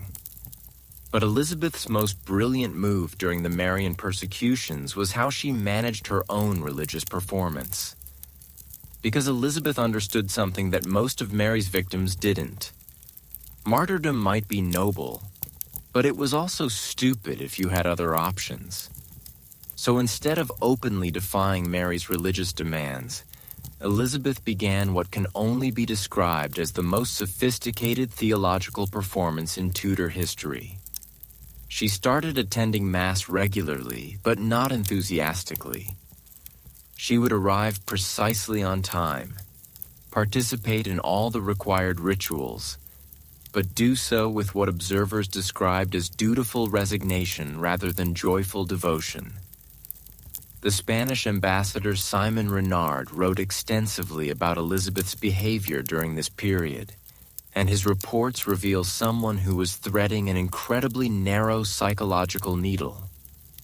He describes Elizabeth as compliant but not convinced, obedient but not converted. This was perfect positioning. Elizabeth was giving Mary just enough cooperation to avoid accusation of heresy, but not so much enthusiasm that she would be trapped if the political situation changed. But the real masterpiece of Elizabeth's strategy was how she used her relationship with Philip II of Spain, Mary's new husband. Because Philip, unlike Mary, wasn't motivated by religious fanaticism. He was a calculating politician who understood that burning the potential heir to the English throne might not be the smartest long-term strategy. Elizabeth began cultivating a careful relationship with Philip, not through direct communication, that would have been too dangerous, but through intermediaries and subtle signals. She would make sure that Philip heard about her progress in religious matters. She would ask Spanish courtiers for recommendations about Catholic texts to study. She would express admiration for Spanish culture and learning. Most brilliantly, she began speaking Spanish at court functions, demonstrating her respect for Philip's heritage while also showing off the intellectual abilities that Catherine Parr had cultivated. There's a record from the imperial ambassador describing a dinner where Elizabeth engaged in theological discussion with Spanish priests in fluent Spanish. He writes, "Her ladyship demonstrates remarkable knowledge of Catholic doctrine, though one suspects her understanding is more intellectual than spiritual." Elizabeth was showing Philip that she was valuable, intelligent, educated, potentially useful, while maintaining just enough distance from actual conversion to preserve her options. And it worked. Philip began subtly protecting Elizabeth from Mary's more extreme impulses, not because he cared about her welfare, but because he recognized her political value. But Elizabeth's psychological survival during this period required more than just political maneuvering. It required her to maintain her sanity while watching her friends and supporters burned alive. And the evidence suggests that Elizabeth came very close to breaking. There's a letter she wrote to her former governess, Cat Ashley, in late 1556 that reveals just how much psychological stress she was under. She writes, "I find myself questioning not only my beliefs, but my very understanding of God's will. How can such cruelty be justified in His name? How can love and terror exist in the same heart?" This isn't the calculating political strategist we've been following. This is a young woman grappling with genuine spiritual and moral crisis. But what saved Elizabeth wasn't her political intelligence. It was something Catherine Parr had taught her years earlier. The understanding that true strength came from maintaining your humanity even when everyone around you was losing theirs. Elizabeth began secretly helping Protestant victims of Mary's persecution. Not openly, that would have been suicide. But through intermediaries, through coded messages, through careful financial support channeled through trusted servants. She couldn't save them from execution, but she could ensure their families were cared for. She couldn't stop the burnings, but she could preserve the names and stories of the victims. There's evidence in the household accounts from Hatfield House showing payments to various poor families that correlate precisely with the dates of Protestant executions. Elizabeth was essentially running an underground welfare system for the families of martyrs. This wasn't just political positioning. This was Elizabeth maintaining her moral compass in a world that had gone insane. But perhaps the most psychologically sophisticated thing Elizabeth did during Mary's reign was how she prepared for the future. Because Elizabeth understood something that Mary didn't. Terror campaigns always end. And when they do, the survivors remember who helped them and who abandoned them. So while Mary was busy burning Protestants, Elizabeth was quietly building relationships with the Protestant underground that would survive Mary's persecution. She would receive visitors at Hatfield House who claimed to be seeking religious guidance, but were actually Protestant leaders maintaining communication networks. She would send coded letters expressing concern for the spiritual welfare of troubled souls that were really intelligence updates for Protestant resistance groups. Most importantly, she began developing the political philosophy that would later define her reign. The idea that religious unity was less important than national stability, that tolerance was more effective than persecution, that a queen's job was to protect all her subjects, not just the ones who shared her beliefs. There's a remarkable letter Elizabeth wrote near the end of Mary's reign where she outlines this philosophy. "A kingdom divided against itself cannot stand. Better to have unity and loyalty than uniformity in faith. For subjects who trust their ruler's justice will serve more faithfully than those who fear her wrath." This was revolutionary thinking for the 16th century. Elizabeth was essentially arguing for religious tolerance 50 years before it became fashionable among European intellectuals. But Mary's reign of terror was finally coming to an end. The queen who had tried to save England's soul through fire was dying, probably of ovarian cancer, though her physicians couldn't be sure.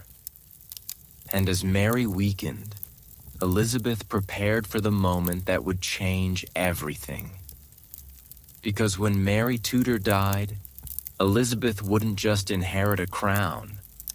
She would inherit a kingdom torn apart by religious hatred, a treasury emptied by war, and a people traumatized by 3 years of systematic terror.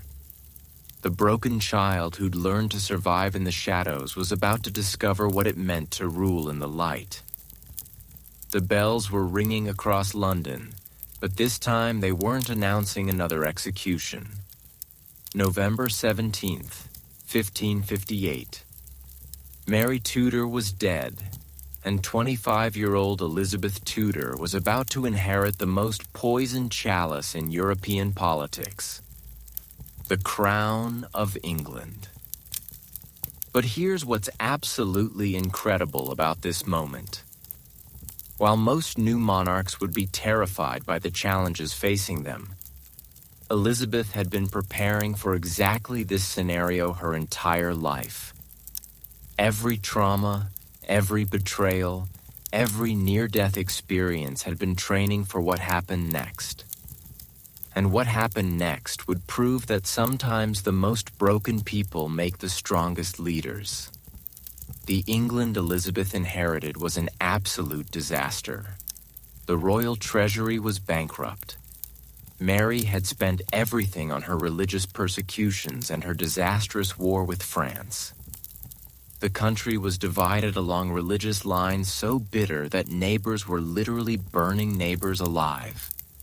England's international reputation was in ruins, with most European powers viewing the country as either a Catholic puppet state or a Protestant pariah.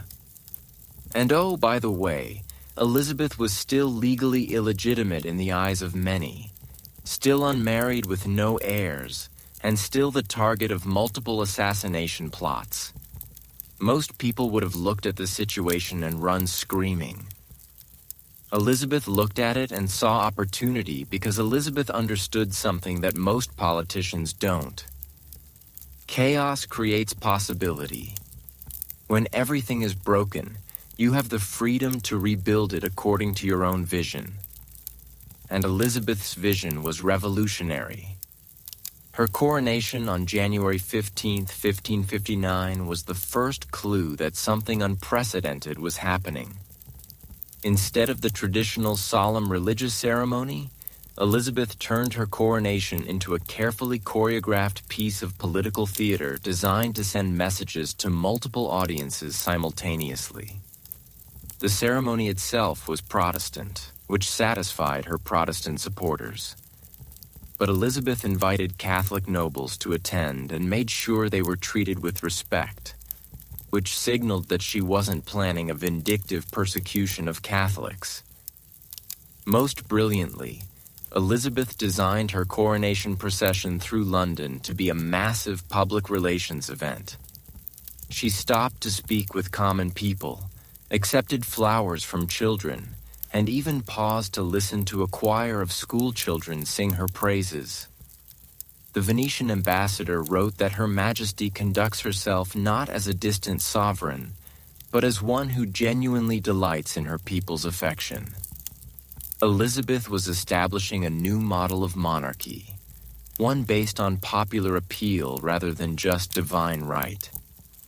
But the real genius of Elizabeth's early reign wasn't the pageantry. It was the psychological warfare she conducted against her own government. Because Elizabeth inherited a privy council full of men who expected to control a young, inexperienced female ruler. These were politicians who had survived Henry VIII's reign, Edward VI's minority, and Mary's religious extremism by being adaptable, ruthless, and extremely good at reading power dynamics. They thought they understood exactly what kind of queen Elizabeth would be. A figurehead who would rely on their wisdom and experience while they made the real decisions. They were spectacularly wrong. Elizabeth's first Privy Council meeting is preserved in the state papers, and reading the transcript is like watching a masterclass in psychological dominance. Instead of deferring to the experienced politicians around her, Elizabeth began by asking each counselor to explain their position on the major issues facing the kingdom. But here's the brilliant part. She wasn't asking for their advice. She was testing their knowledge, their reasoning, their hidden agendas. When Secretary of State William Cecil presented her with a complex analysis of England's foreign policy challenges, Elizabeth didn't just nod and accept his recommendations. Instead, she began asking questions that revealed she had already done her own analysis and reached different conclusions. She asked about specific details that Cecil hadn't mentioned, pointed out potential consequences he hadn't considered, and suggested alternative strategies that demonstrated her understanding was deeper than his. Cecil later wrote to a friend that Her Majesty's mind works with a speed and precision that is both admirable and somewhat terrifying. She sees implications that escape even experienced counselors. Elizabeth was establishing that she wasn't going to be a puppet queen. She was going to be the smartest person in every room. But Elizabeth's most revolutionary decision was how she approached the religious crisis that had torn England apart for the previous 25 years. Because everyone expected her to either continue Mary's Catholic persecution in reverse, burning Catholics instead of Protestants, or to impose such strict Protestant orthodoxy that Catholics would be driven out of the country entirely. Instead, Elizabeth did something unprecedented in 16th century Europe. She chose tolerance. The Elizabethan religious settlement established in 1559 was a masterpiece of political psychology. Instead of demanding that everyone believe the same things, Elizabeth essentially said, "I don't care what you believe privately as long as you're loyal publicly." The famous phrase attributed to Elizabeth, though probably not her exact words, captures the essence of her approach. "I have no desire to make windows into men's souls." This wasn't just political pragmatism, though it was certainly that. This was Elizabeth applying everything she had learned about human psychology during her traumatic childhood. She understood that forcing people to change their deepest beliefs only created resentment and rebellion.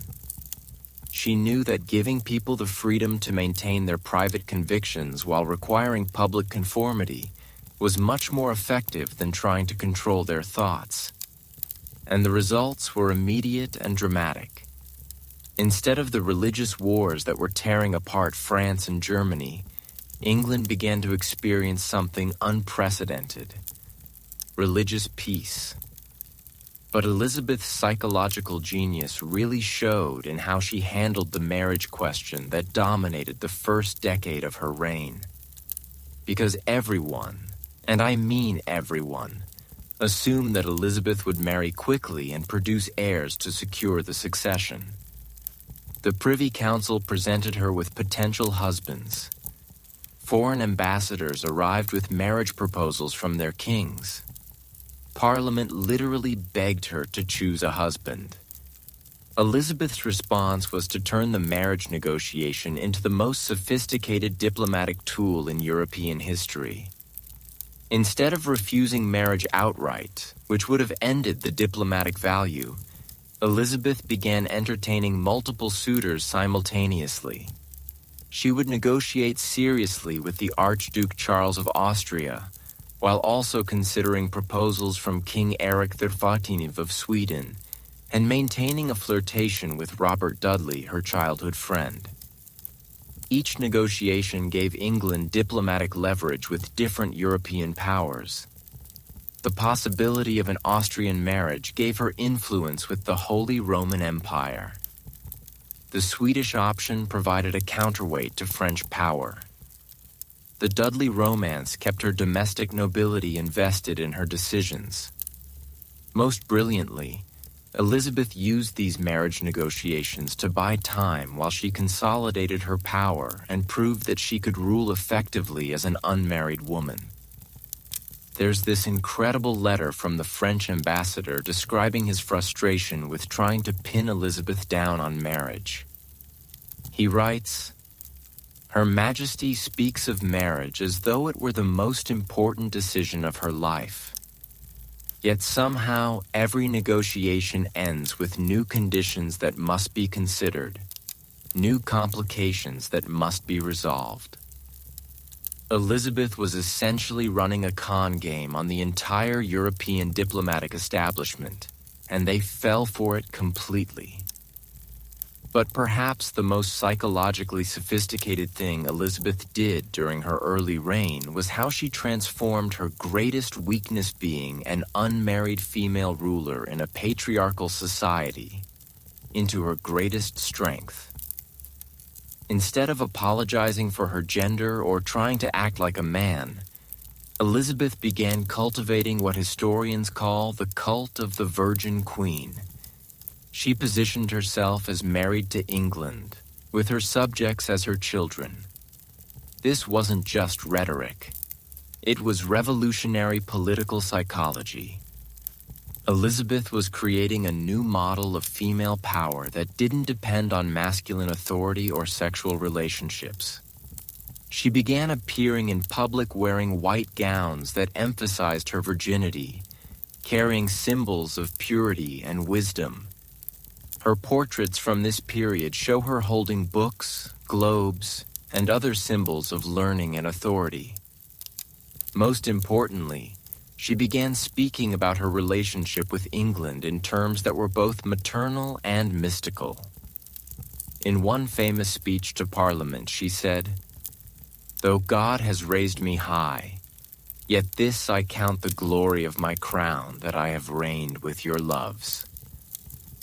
Elizabeth was creating an entirely new archetype, the powerful woman who derived authority not from men, but from her own relationship with her people and her country. And it was working.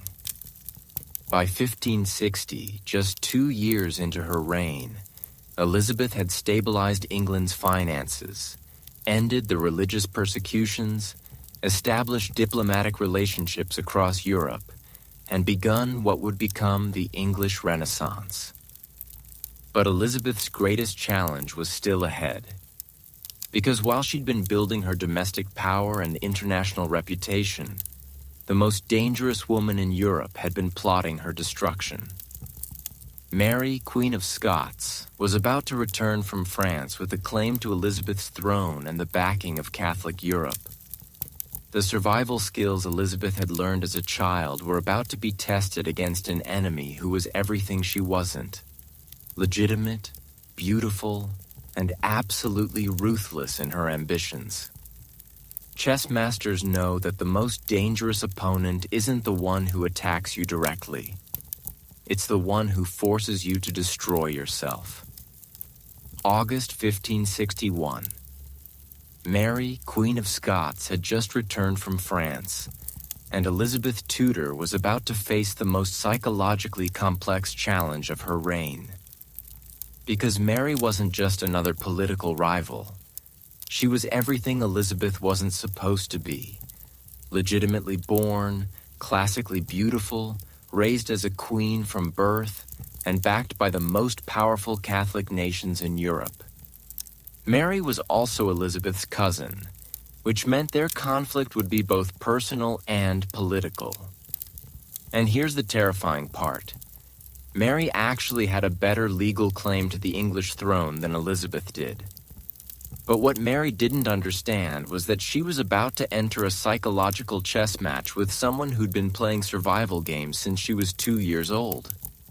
And Elizabeth was about to demonstrate that sometimes the best way to defeat a perfect enemy is to let them defeat themselves. The contrast between these two queens couldn't have been more dramatic. Mary Stuart was 18 years old, nearly 6 feet tall, stunningly beautiful, and had spent her entire life being told she was destined for greatness. She spoke perfect French, danced like a professional, and could charm any man in Europe. Elizabeth was 28, average height, intelligent rather than beautiful, and had spent her entire life learning that survival depended on never trusting anyone completely. Most historians focus on their political differences: Catholic versus Protestant, legitimate versus illegitimate, French-backed versus independent. But the real conflict was psychological. Mary represented everything that traditional society said a queen should be. Elizabeth represented something entirely new, and Elizabeth understood that she couldn't compete with Mary on Mary's terms. So she changed the game entirely. Elizabeth's first move was pure genius.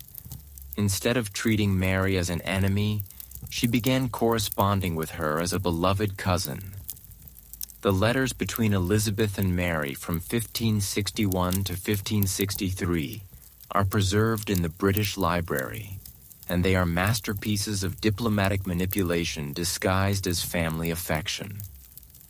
Elizabeth would write things like, "My dearest cousin, I rejoice in your safe return to Scotland and pray that your reign brings you the happiness and success that your noble character deserves." On the surface, that's just polite royal correspondence. But psychologically, Elizabeth was doing something brilliant. She was positioning herself as the experienced older cousin offering guidance to the younger relative, which subtly established a hierarchy even while expressing affection. But the real masterstroke was how Elizabeth handled Mary's marriage prospects. Because Mary needed to marry to secure her position, and every potential husband came with political implications. If she married a Catholic prince, it would threaten Protestant England. If she married a Protestant noble, it would anger Catholic Europe.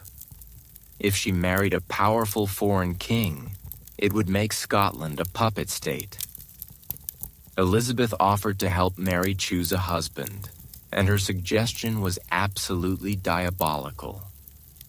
Elizabeth proposed that Mary marry Robert Dudley, Elizabeth's own favorite courtier, and the man many people thought Elizabeth herself would marry. Think about the psychology of that offer.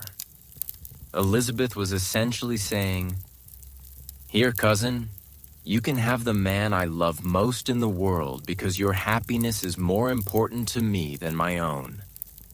It was presented as an act of supreme generosity, but it was actually psychological warfare of the highest order. First, it put Mary in an impossible position. If she accepted Dudley, she would be acknowledging that Elizabeth had the right to choose Scotland's future king consort. If she refused, she would appear ungrateful and suspicious of Elizabeth's motives. Second, it created doubt about Elizabeth's own marriage plans. If Elizabeth was willing to give up Dudley, what were her real intentions? Was she secretly planning to marry someone else? Was she actually committed to remaining unmarried? Third, and most cleverly, it established Elizabeth as the puppet master of European marriage diplomacy. Other foreign princes would have to wonder, if Elizabeth could offer her own favorite to Scotland, what other matrimonial combinations might she be orchestrating? Mary's response revealed that she understood the trap, but couldn't figure out how to escape it. She wrote back expressing gratitude for Elizabeth's sisterly concern, while politely declining the suggestion and asking for Elizabeth's advice about other potential suitors. Elizabeth had successfully positioned herself as Mary's marriage counselor, which gave her intelligence about Mary's romantic and political plans while maintaining the fiction of family harmony. But Elizabeth's most brilliant psychological weapon against Mary was something Mary couldn't have anticipated: Elizabeth's relationship with the English people. Because Mary had been raised in the French court, where royal authority was absolute and popular opinion was irrelevant. She understood power as something that flowed downward from the monarch to the subjects. Elizabeth had learned the opposite lesson. Her traumatic childhood had taught her that power was unstable, that survival depended on building coalitions, and that even queens needed allies. So, while Mary was focused on international diplomacy and noble alliances, Elizabeth was conducting a revolutionary experiment in royal public relations. She began what modern politicians would recognize as a systematic campaign to build brand loyalty among the English people. Elizabeth would go on royal progresses, elaborate tours through the countryside, where she would stay in the homes of ordinary nobles and merchants rather than just grand palaces. These progresses weren't just ceremonial. They were intelligence-gathering operations. Elizabeth would learn about local concerns, economic problems, religious tensions, and popular attitudes toward her rule. More importantly, she would address these concerns directly. If a region was suffering from poor harvests, Elizabeth would arrange for grain shipments. If local Protestant ministers were being harassed, she would quietly transfer them to safer positions. If Catholic families were being persecuted by overzealous Protestant officials, she would intervene to protect them. The Spanish ambassador wrote to Philip II, describing Elizabeth's growing popularity. The Queen has somehow convinced her subjects that their welfare is her personal concern. They speak of her not as a distant sovereign, but as a protector who understands their daily struggles. Elizabeth was building something unprecedented in European politics. A monarchy based on genuine popular support rather than just fear and tradition. Meanwhile, Mary was making the opposite mistake. Her early decisions as Queen of Scotland alienated exactly the people she needed most. The Protestant Scottish nobles who controlled the country's real power.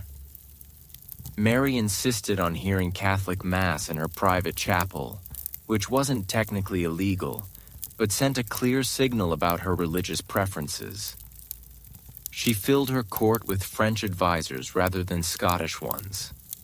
Most fatally, she began making statements suggesting that her claim to the English throne was superior to Elizabeth's.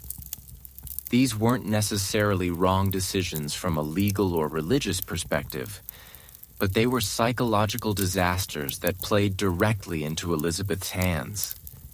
Because every time Mary emphasized her Catholicism, Elizabeth looked more like a unifying Protestant alternative. Every time Mary relied on French support, Elizabeth appeared more genuinely English. Every time Mary asserted her superior claim to the English throne, Elizabeth could position herself as the humble servant of her people rather than an ambitious usurper. But Elizabeth's masterstroke came in 1565, when Mary made the decision that would ultimately destroy her. She married Henry Stuart, Lord Darnley. Darnley was handsome, charming, and had Tudor blood through his mother, which strengthened Mary's claim to the English succession. On paper, it was a brilliant political marriage.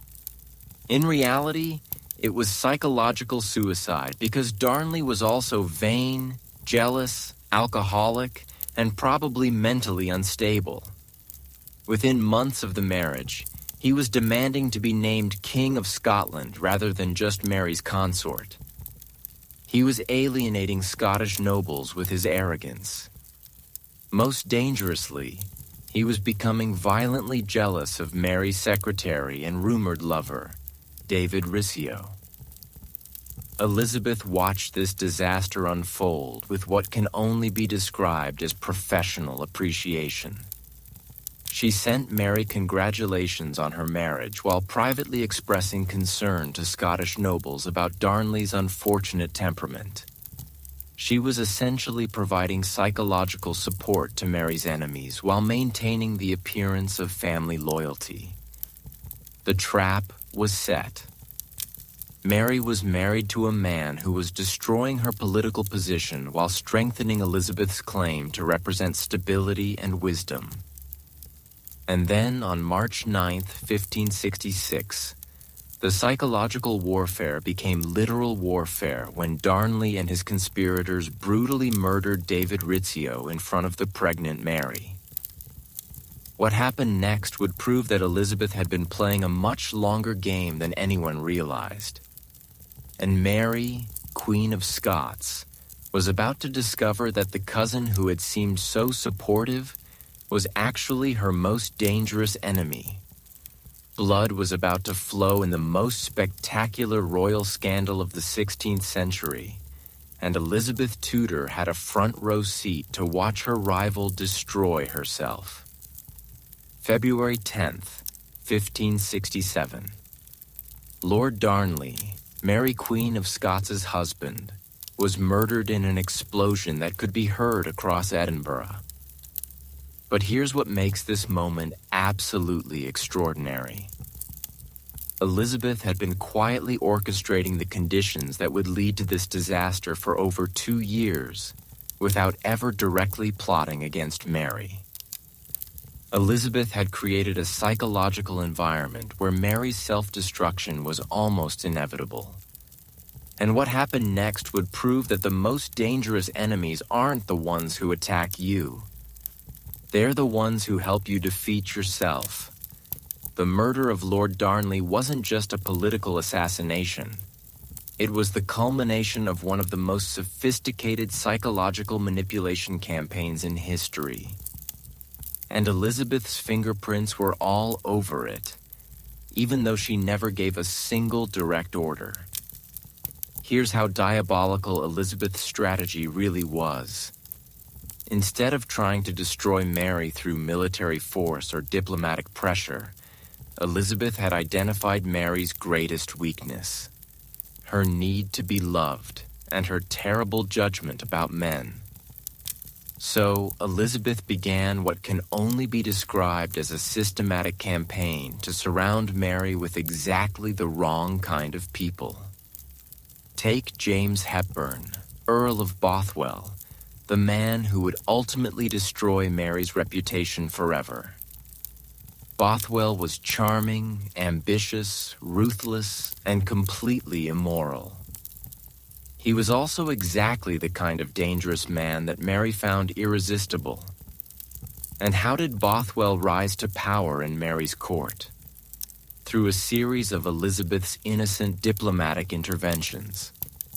When Bothwell was accused of various crimes against Scottish nobles, Elizabeth's ambassadors would quietly suggest that perhaps these were political persecutions rather than legitimate justice. When Mary needed military support against rebellious lords, Elizabeth would recommend commanders who happened to be Bothwell's allies. Elizabeth never directly promoted Bothwell. She just created conditions where Mary would naturally turn to him for support. The correspondence between Elizabeth and Mary during this period is preserved in the British Library. And reading it today is like watching a master manipulator at work. Elizabeth would write things like, "I understand that certain Scottish lords question your choice of advisors. How troubling that loyal service should be rewarded with suspicion." She was essentially giving Mary permission to ignore criticism of Bothwell while positioning herself as the understanding friend who supported Mary's judgment. But Elizabeth's real genius was how she handled the Darnley situation. Because by early 1567, everyone knew that Mary's marriage was a disaster. Darnley was drunk most of the time, violent when sober, and actively plotting against Mary's government. Mary was miserable. Her nobles were angry, and Scotland was sliding towards civil war. Most foreign monarchs would have either pressured Mary to reconcile with her husband or suggested that she find a way to legally separate from him. Elizabeth did neither. Instead, she began what can only be described as a campaign of psychological enablement. When Mary wrote to Elizabeth complaining about Darnley's behavior, Elizabeth would respond with sympathy, but no concrete advice. She would say things like, "My heart aches for your suffering, dear cousin. No woman should endure such treatment from one who should protect and cherish her." Elizabeth was validating Mary's anger without suggesting any constructive solutions. She was essentially encouraging Mary to see her situation as unbearable while offering no legal alternatives. And then Elizabeth made what appeared to be an innocent suggestion that was actually psychological dynamite.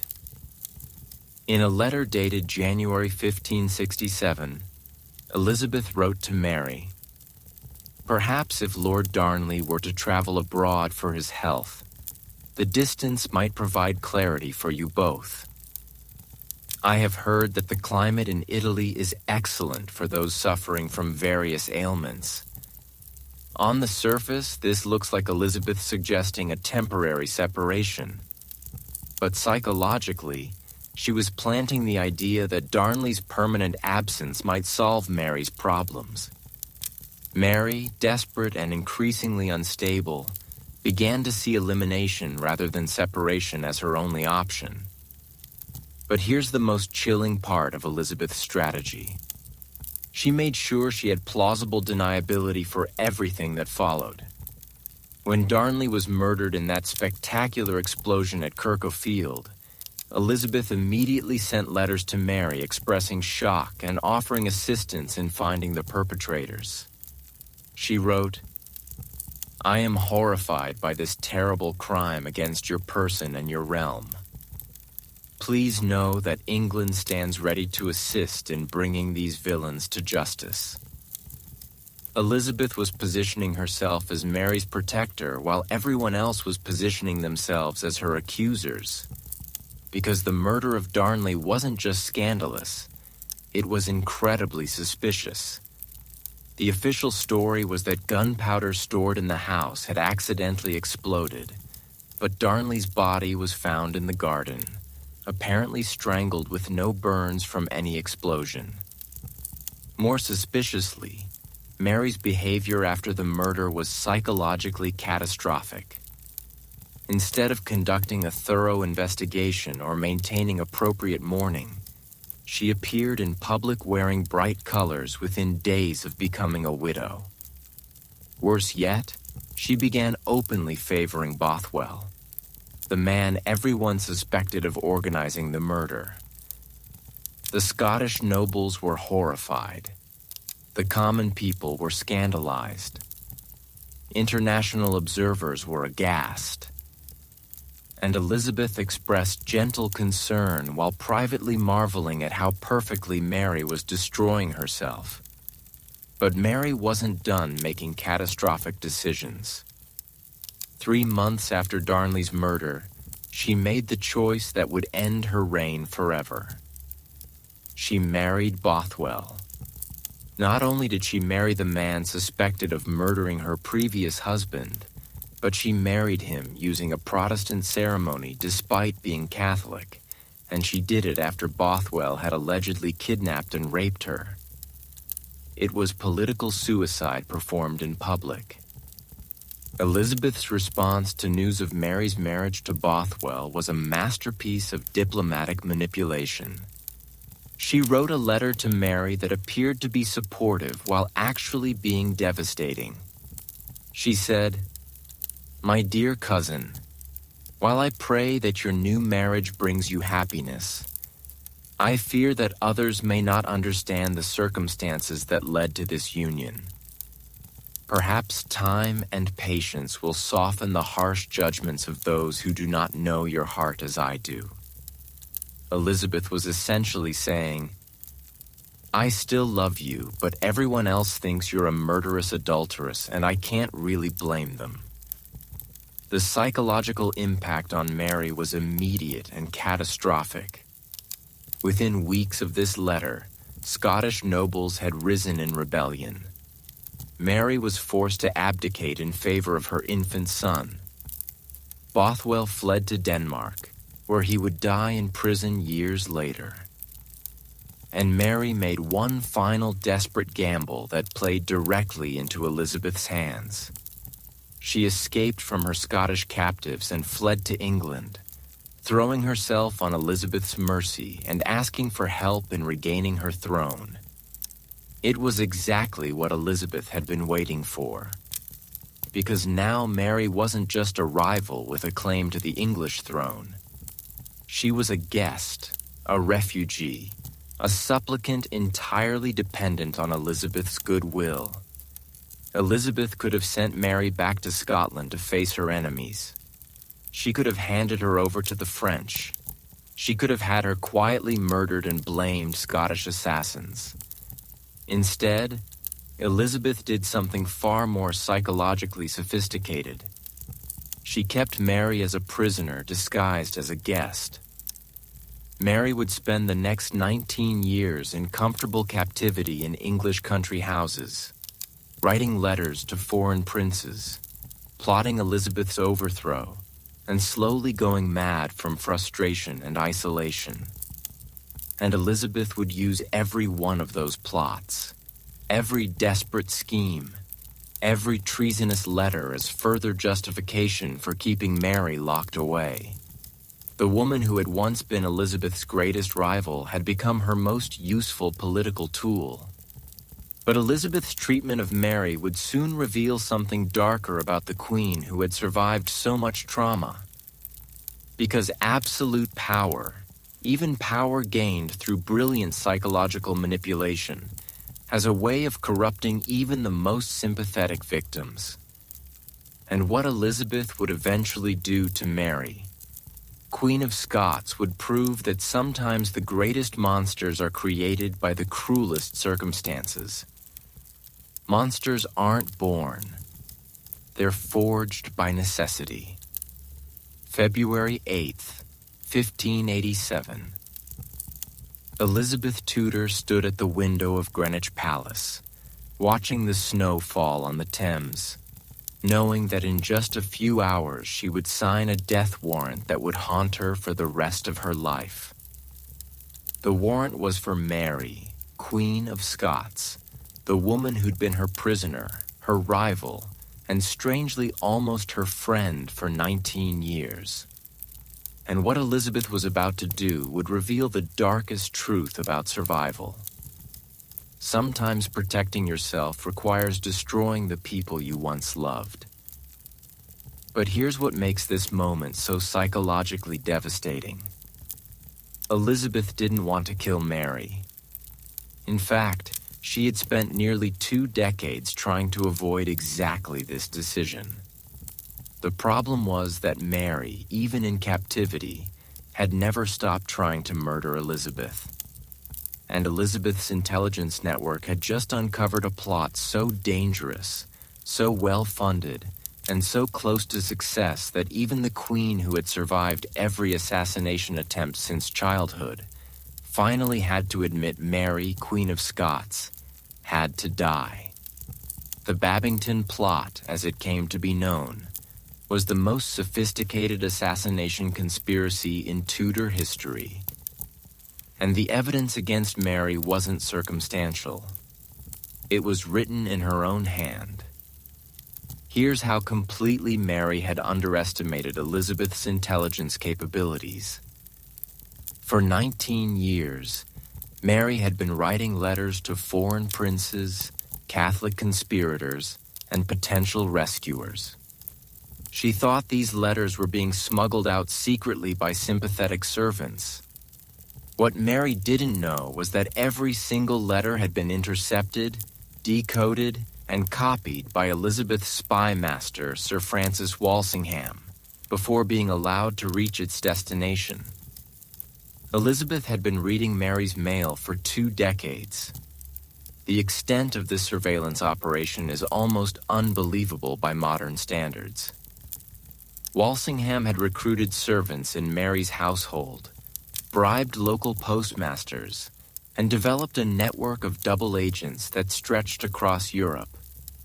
More importantly, he had developed techniques for opening sealed letters without detection, copying their contents, and resealing them so perfectly that the recipients never suspected they had been intercepted. Elizabeth knew about every plot, every conspiracy, every desperate scheme Mary had attempted. And for 19 years, Elizabeth had chosen to let these plots proceed just far enough to identify all the conspirators before quietly eliminating them. But the Babington plot was different. This time, Mary had agreed to specific plans for Elizabeth's assassination. The evidence is preserved in the National Archives, and it's absolutely damning.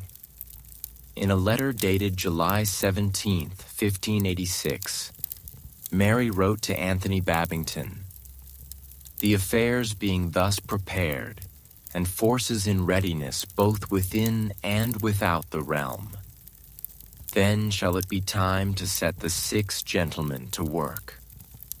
The 6 gentlemen were assassins specifically tasked with killing Elizabeth. Mary continued, "When all is ready, the same must be executed with all diligence, seeing that the success of the whole affair depends upon their dispatch and secrecy." There was no ambiguity, no room for interpretation. Mary, Queen of Scots, had explicitly approved a plan to murder Elizabeth Tudor. But here's what's psychologically fascinating about Elizabeth's response to discovering this plot. Instead of immediately ordering Mary's execution, Elizabeth tried one more time to find an alternative.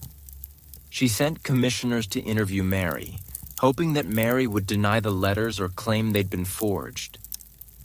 Elizabeth was essentially giving Mary one last chance to save her own life. Mary's response was devastating in its honesty. She not only confirmed that the letters were authentic, but she justified her actions by claiming that Elizabeth was a usurper who had no right to the English throne. The transcript of this interview preserved in the British Library shows Mary saying, "I came to England seeking the protection of my dear sister. Instead, I found myself imprisoned for crimes I did not commit. If I have sought my freedom through means that others consider treasonous, it is only because I have been driven to desperation by unjust captivity." Mary was essentially arguing that she had the right to conspire against Elizabeth because she disagreed with Elizabeth's authority. Elizabeth's psychological response to this confrontation reveals just how much the broken child had changed over the decades. Because the Elizabeth who had once desperately sought approval and affection from authority figures was gone, replaced by someone who understood that mercy could be a fatal weakness.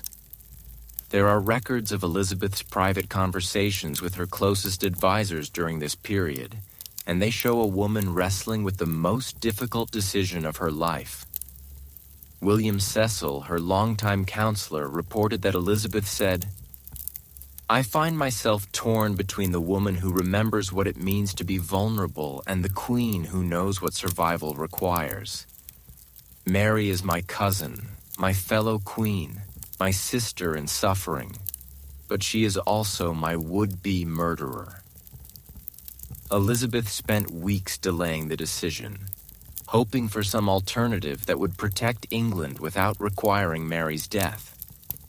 But her advisors made it clear that there was no middle ground.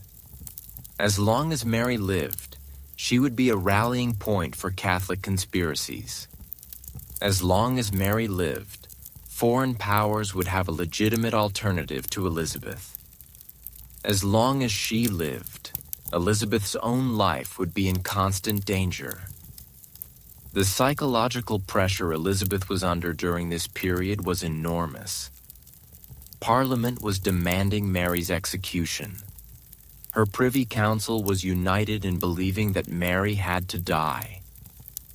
Foreign ambassadors were reporting that their governments expected decisive action. But Elizabeth had learned something during her traumatic childhood that her advisors didn't understand. Killing people changed you. And Elizabeth wasn't sure she wanted to become the kind of person who executed family members for political convenience. The final psychological blow came when Elizabeth learned about Mary's behavior during her trial. Because Mary had refused to recognize the legitimacy of an English court to try a Scottish queen, she had conducted herself with dignity, intelligence, and remarkable composure throughout the proceedings. In other words, Mary had acted exactly the way Elizabeth herself would have acted in the same situation. The transcripts show Mary saying things like, "I am no subject of yours. I am your equal in royal blood, and I will not submit to the judgment of those who have no authority over me." Elizabeth reading these transcripts must have seen herself at age 20 imprisoned in the Tower of London, refusing to accept the role of condemned prisoner. The psychological parallel was inescapable. Elizabeth was about to do to Mary exactly what Henry VIII had done to Anne Boleyn. But there was one crucial difference. Henry VIII had executed Anne Boleyn in a fit of rage and paranoia based on flimsy evidence and political convenience. Elizabeth was executing Mary, Queen of Scots, based on incontrovertible evidence of treason, after 19 years of trying to find alternatives, as a last resort to protect her kingdom. The death warrant that Elizabeth finally signed on February 1st, 1587 is preserved in the British Library. Her signature is shaky, almost illegible, showing just how much the decision cost her psychologically, but she signed it. And then, in what can only be described as a final act of psychological self-protection, Elizabeth immediately began distancing herself from the consequences of her decision. She sent the warrant to her advisors with instructions that it should be implemented when circumstances require. She didn't specify when or how the execution should be carried out. This gave her plausible deniability if the political situation changed. But it also revealed her desperate hope that somehow, even at the last minute, an alternative might present itself. It didn't. On February 8, 1587, Mary, Queen of Scots, was beheaded at Fotheringhay Castle. Elizabeth's reaction to news of the execution was psychologically complex and deeply revealing. Publicly, she expressed shock and claimed that she had never intended for the warrant to be implemented so quickly. She blamed her advisors for misunderstanding her intentions, banished the secretary who had delivered the warrant, and went into a period of mourning that lasted for weeks. But privately, Elizabeth's letters from this period show relief mixed with guilt, pragmatism mixed with grief. She wrote to her cousin James VI of Scotland, Mary's son, expressing genuine sorrow for his loss, while also making it clear that Mary's execution had been necessary for the stability of both their kingdoms. The psychological transformation was complete. The vulnerable child who had once desperately sought approval had become a monarch capable of making the hardest decisions for the coldest reasons. But Elizabeth's trials weren't over because Mary, Queen of Scots' execution had consequences that would threaten everything Elizabeth had built. The most powerful empire in the world was about to declare war on England, and Elizabeth would need every survival skill she had ever learned to face the greatest military challenge of her reign. Thunder was rolling across the English Channel, but it wasn't from any storm. July 1588, the largest invasion fleet in human history was sailing toward England's shores, and 54-year-old Elizabeth Tudor was about to face the ultimate test of everything she had learned about survival, leadership, and the psychology of power. The Spanish Armada wasn't just a military expedition. It was a holy crusade backed by the richest empire on earth, blessed by the Pope himself and commanded by one of the most experienced admirals in Europe. Philip II of Spain had spent 2 years and the equivalent of hundreds of millions of modern dollars building this fleet specifically to destroy Elizabeth and restore Catholic rule to England. and Elizabeth was about to defeat it using weapons that Philip never saw coming. Psychology, propaganda, and the most brilliant speech in English history. But first, let's understand just how impossible Elizabeth's situation really was. The Spanish Armada consisted of 130 ships carrying 30,000 men soldiers, sailors, and priests ready to reclaim England for Catholicism. The English Navy had maybe 200 ships total, most of them smaller and less heavily armed than the Spanish vessels. Spain controlled the richest territories in the Americas, had the most experienced army in Europe, and commanded resources that dwarfed England's entire economy. The smart money wasn't just on Spanish victory, it was on English annihilation.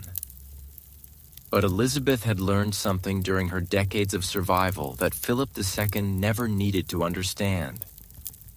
When you're facing overwhelming odds, you don't fight strength with strength.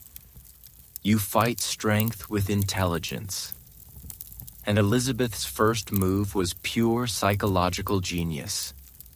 Instead of hiding in London while her admirals fought the Spanish fleet, Elizabeth decided to personally visit her troops at Tilbury, where they were preparing to repel a Spanish invasion. Now think about how radical this decision was. Queens didn't visit battlefields. They didn't expose themselves to enemy action. They certainly didn't address soldiers directly before combat. But Elizabeth understood that this moment required more than traditional royal protocol. It required personal leadership that would inspire her outnumbered forces to fight beyond their limits. The speech Elizabeth gave at Tilbury on August 9, 1588, is one of the most psychologically sophisticated pieces of rhetoric ever recorded. And I want to break it down for you because every line was carefully calculated to maximum psychological impact. She began, "My loving people, I have been persuaded by some that are careful of my safety to take heed how I commit myself to armed multitudes for fear of treachery." Notice what she's doing here. She's acknowledging that other people think this visit is dangerous, which establishes that she's taking a real risk to be there. But she's positioning this risk as evidence of her trust in her soldiers, not her recklessness as a leader. Then came the line that would echo through history. "I know I have the body but of a weak and feeble woman, but I have the heart and stomach of a king, and of a king of England too." This is absolutely brilliant psychology. Elizabeth is acknowledging the obvious. She's physically vulnerable compared to male rulers, but she's reframing that vulnerability as emotional strength. She's saying that being physically weak makes her psychologically stronger because it proves her courage is genuine rather than based on physical confidence. But the most psychologically devastating part of the speech was how she positioned the conflict itself. "I myself will take up arms. I myself will be your general judge and rewarder of every one of your virtues in the field." Elizabeth was transforming the Spanish invasion from a foreign attack into a personal insult to her relationship with her people. She was making every English soldier feel like they were participants in the naval battle, even though they were on shore. Elizabeth had created a sense of unified national effort that transcended the physical separation between different parts of her forces. Meanwhile, out in the Channel, the English admirals were implementing a strategy that was pure Elizabeth. Don't fight your enemy's strength. Exploit their weaknesses. The Spanish fleet was designed for a specific type of naval warfare. Boarding actions where heavily armed soldiers would capture enemy ships through hand-to-hand combat. It was the same strategy that had made Spain the dominant naval power in the Mediterranean. But the English didn't play that game. Instead, they used their smaller, faster ships to stay just out of range of Spanish boarding attempts while pounding the Spanish fleet with long-range artillery. It was naval warfare as psychological torture. The Spanish couldn't engage their main weapons, couldn't use their primary tactical advantage, couldn't even catch the English ships that were steadily destroying them. Admiral Lord Howard, commanding the English fleet, later wrote, "We gave them the law of arms, but not the choice of combat. They came expecting a tournament and found themselves in a slaughter." But the real destruction of the Spanish Armada came from something Elizabeth couldn't have planned but was brilliant enough to exploit: the weather. Because as the damaged Spanish fleet tried to escape northward around Scotland and Ireland, they encountered some of the worst storms in recorded history. Ships that had survived English cannon fire were destroyed by winds and waves. Soldiers who had survived combat drowned in shipwrecks off the Irish coast. Of the 130 ships that had left Spain, only about 65 made it home. Of the 30,000 men who had sailed to conquer England, fewer than 10,000 returned.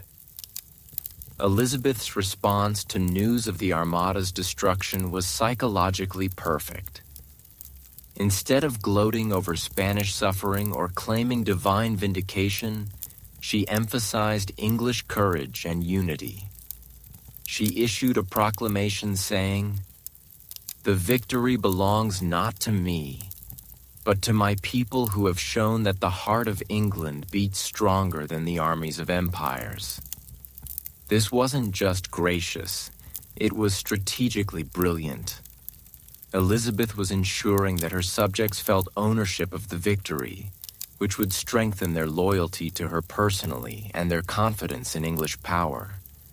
But perhaps the most psychologically sophisticated aspect of Elizabeth's handling of the Armada crisis was how she used the victory to transform England's international position. Before 1588, England was seen as a small, relatively poor island kingdom on the periphery of European politics. After the Armada, England was recognized as a major naval power capable of defeating the mightiest empire on earth.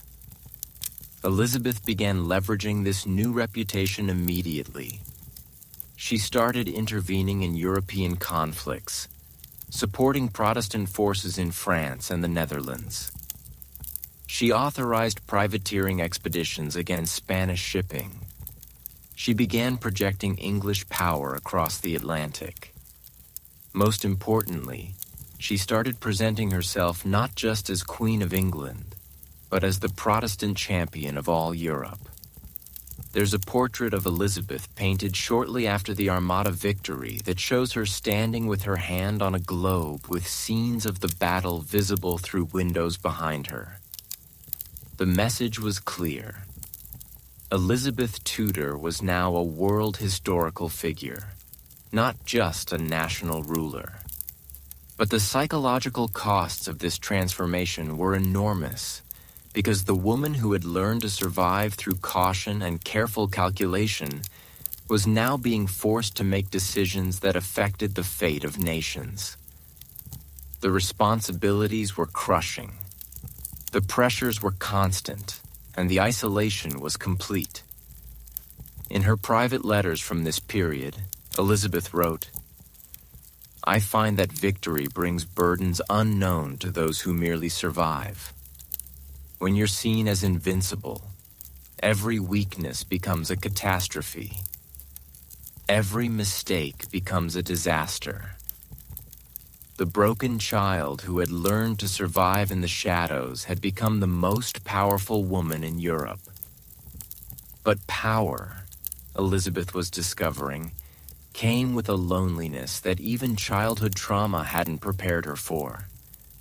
And as she entered the final phase of her extraordinary life, she would have to confront the ultimate question: What happens when the person who spent their entire life learning to survive finally has to learn how to let go? Legends never truly die. They just choose when to become immortal. March 24th, 1603.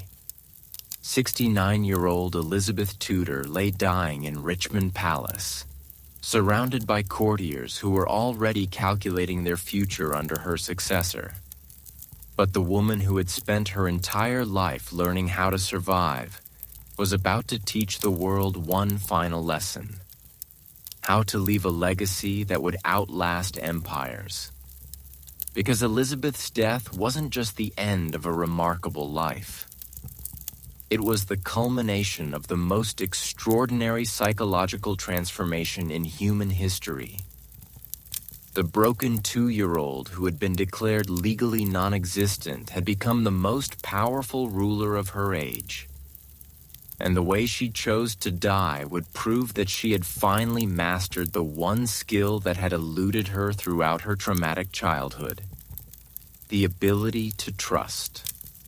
The final decade of Elizabeth's reign had been marked by a loneliness so profound that it would have broken anyone who hadn't been forged by childhood abandonment. All her closest friends were dead. William Cecil, her brilliant secretary who had guided her through the early years, died in 1598. Robert Dudley, the great love of her life, had died in 1588. Francis Walsingham, her spy master and protector, died in 1590.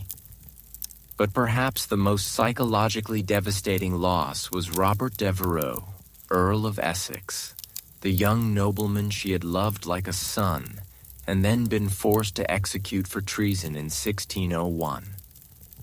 The Essex Rebellion was different from all the other conspiracies Elizabeth had faced, because this time the threat came from someone she genuinely loved. Essex wasn't just ambitious. He was unstable, charismatic, and convinced that Elizabeth was too old to rule effectively.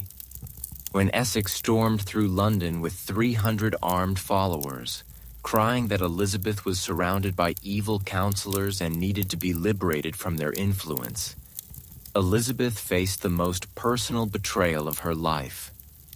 The psychological parallel to her childhood was inescapable. Once again, someone she trusted was trying to destroy her. Once again, she was being told that she was the problem, that other people knew better than she did what was good for her. But this time, Elizabeth's response revealed how completely she had transformed from the vulnerable child she'd once been. Instead of trying to understand Essex's motivations or hoping for reconciliation, Elizabeth moved with cold efficiency to crush the rebellion and execute its leaders. She had learned that love, when it conflicted with survival, was a luxury she couldn't afford. The letter Elizabeth wrote to Essex before his execution is preserved in the British Library, and it's one of the most psychologically complex documents in Tudor history. She wrote, "You have forced me to choose between my heart and my crown. I pray that God will forgive us both for the choice I have made." This wasn't the language of a tyrant destroying a political enemy. This was the language of someone who understood that power required sacrifices that civilian life never demanded. But Essex's execution marked the beginning of Elizabeth's final psychological transformation. For the last 2 years of her life, she began preparing for something that had never been part of her survival strategy: letting go. The evidence for this shift is everywhere in her behavior during 1601 to 1603. Elizabeth stopped making long-term political plans. She began talking about her reign in the past tense. Most tellingly, she started expressing concern about what would happen to England after her death. This wasn't depression or defeat. It was something far more sophisticated. Elizabeth was conducting a strategic withdrawal from power that would ensure her legacy survived even after she was gone. Her last speech to Parliament, delivered in November 1601, is known as the Golden Speech, and it's a masterpiece of psychological engineering designed to cement her historical reputation. She said, "Though God hath raised me high, yet this I count the glory of my crown, that I have reigned with your loves. This makes me that I do not so much rejoice that God hath made me to be a queen, as to be a queen over so thankful a people." Elizabeth was positioning herself not as someone who had seized power, but as someone who had been honored with the privilege of serving her people. She was transforming her entire life story from one of survival and ambition into one of service and sacrifice. But the most psychologically revealing aspect of Elizabeth's final years was how she handled the succession question that had haunted her entire reign.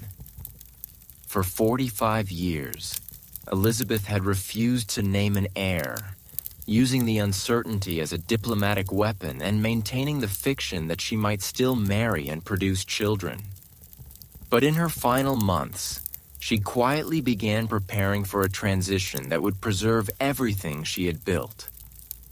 James VI of Scotland, Mary Queen of Scots' son, was the obvious choice to succeed her.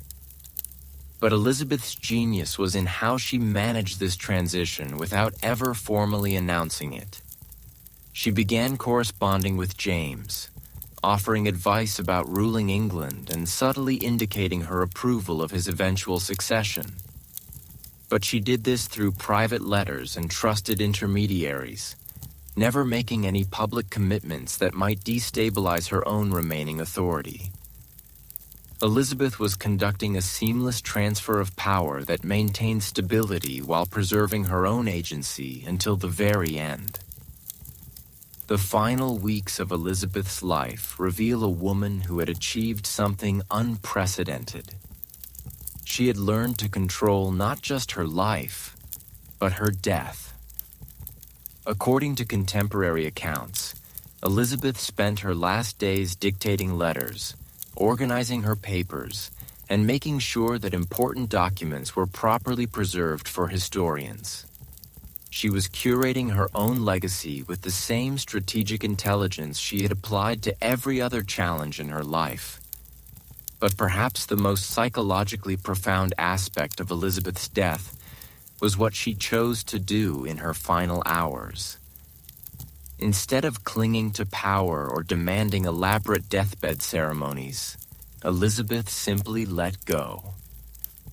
The Archbishop of Canterbury, John Whitgift, reported that Elizabeth's last conscious act was to give a sign of approval when he prayed for the peaceful transition of the crown to James of Scotland. After a lifetime of never trusting anyone completely, Elizabeth chose to trust in the continuation of the institution she had served. She died on March 24, 1603 at 3 hours in the morning, surrounded by her ladies-in-waiting. According to their accounts, her last word was James, confirming her approval of her successor. But here's what makes Elizabeth's death so psychologically remarkable. She had managed to transform her childhood trauma into historical triumph. The abandoned child who'd been declared illegitimate became the queen who gave her name to an entire age. The girl who'd been told she was nobody became the woman who defeated the Spanish Armada. The survivor who had learned never to trust became the leader who was beloved by her people.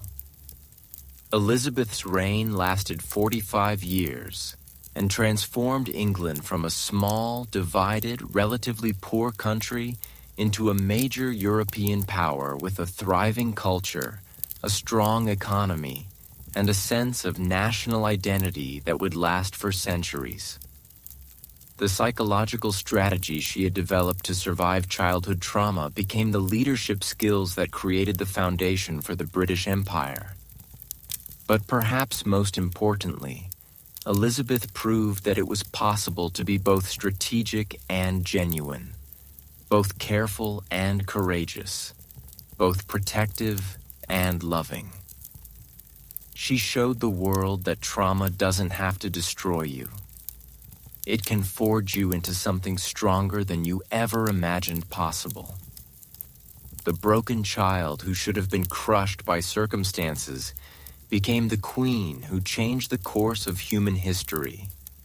And that transformation from victim to survivor to legend is a story that belongs not just to the 16th century, but to anyone who has ever faced impossible odds and wondered whether they had the strength to overcome them. Elizabeth Tudor proved that they do.